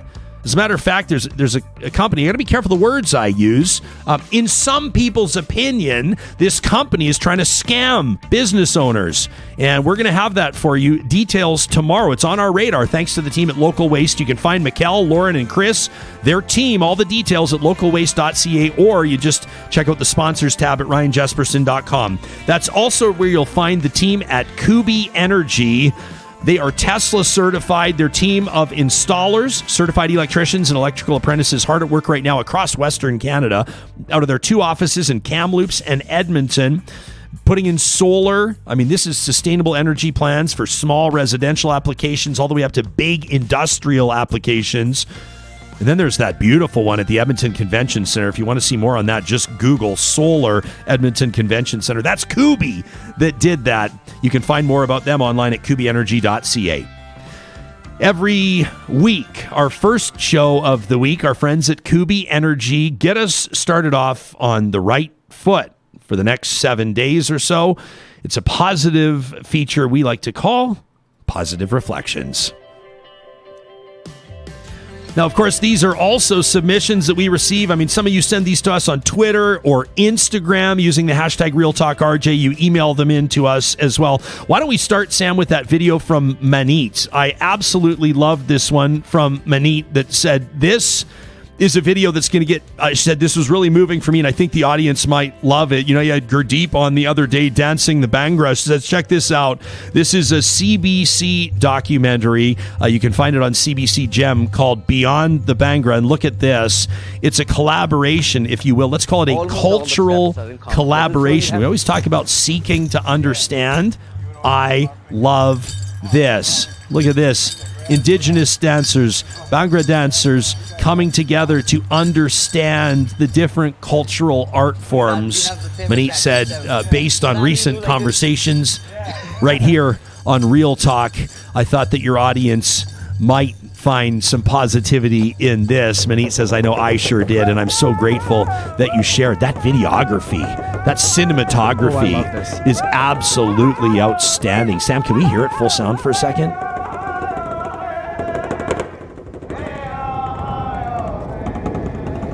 That's called Beyond the Bhangra, and you can find it at CBC Gem. Oh, by the way, Manit also said, and hey, Ryan, I'm just really sort of hoping that you could choose my submission this week for this week's Positive Reflections, because it's my birthday, and for my birthday, my life partner gifted me this, and Manit is showing off their beautiful, brand new Real Talk mug. A perfect birthday gift for that loved one in your life, the one that's hard to buy for, the one that has everything. Consider Real Talk merch at ryanjesperson.com. Manit didn't ask me to turn that into a shameless plug for our merch store, our online e-commerce store that we're really proud of, but I just thought I'd throw in that little plug. I couldn't help myself. Speaking of Real Talk mugs, what about this one from Shalane? Absolutely loved this email. She sent this in just a short time ago. These are, you know what I love? This is also people being able to show off how good their lawns look. And Shalane, we happen to know that Shalane has a dog, right? Because it shows shows us right here, says, okay, this is me and my Penny girl. So that's Penny. And what I'm particularly annoyed with in this shot is how good Shalane's lawn looks for being a dog owner. My lawn is an absolute disaster right now as a dog owner, but Shalane has that perfect, there's a couple spots there, but that perfect deep green. That's our new one. Her lawn has the perfect deep green. That's the New Eden Landscaping plug. We just found it. We knew it would land in our lap.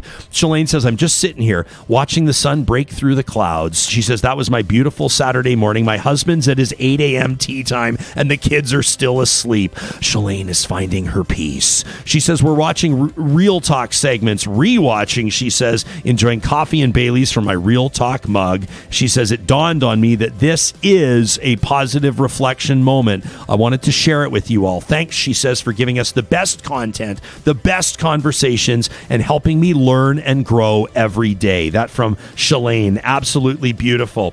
How about this one from Debbie? Debbie sent this in and just says, hey, we've got a new 9-week-old in the house that has just learned to sing. She says it's been a tough week. She says, says Debbie, as white settlers on this land, are learning so much. Harsh lessons that were learned at the expense of others. She says, I know that there are more hard truths coming our way that we need to hear. But in the meantime, she says, and this is real life, right? This is the balance. This is the complication. This is the positivity and the beauty here in the struggle. Our new puppy, Bruce, at 9 weeks old, he's just discovered his reflection in the mirror.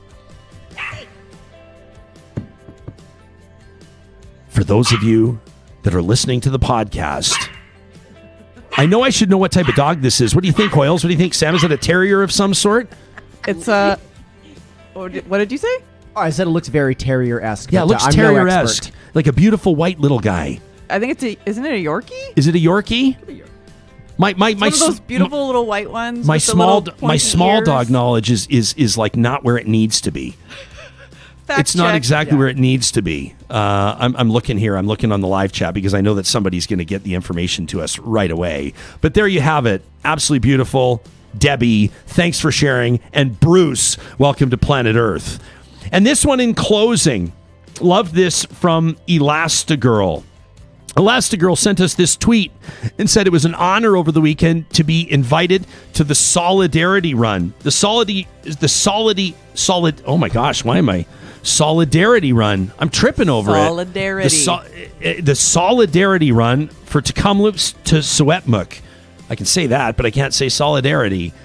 Says, I'm thankful that we had friends joining. And I love this from Elastigirl, who says, listen, learn, amplify, and act. Listen, learn, amplify, and act. What an absolutely beautiful message. That's our positive reflection for today. Listen, learn, amplify, and act.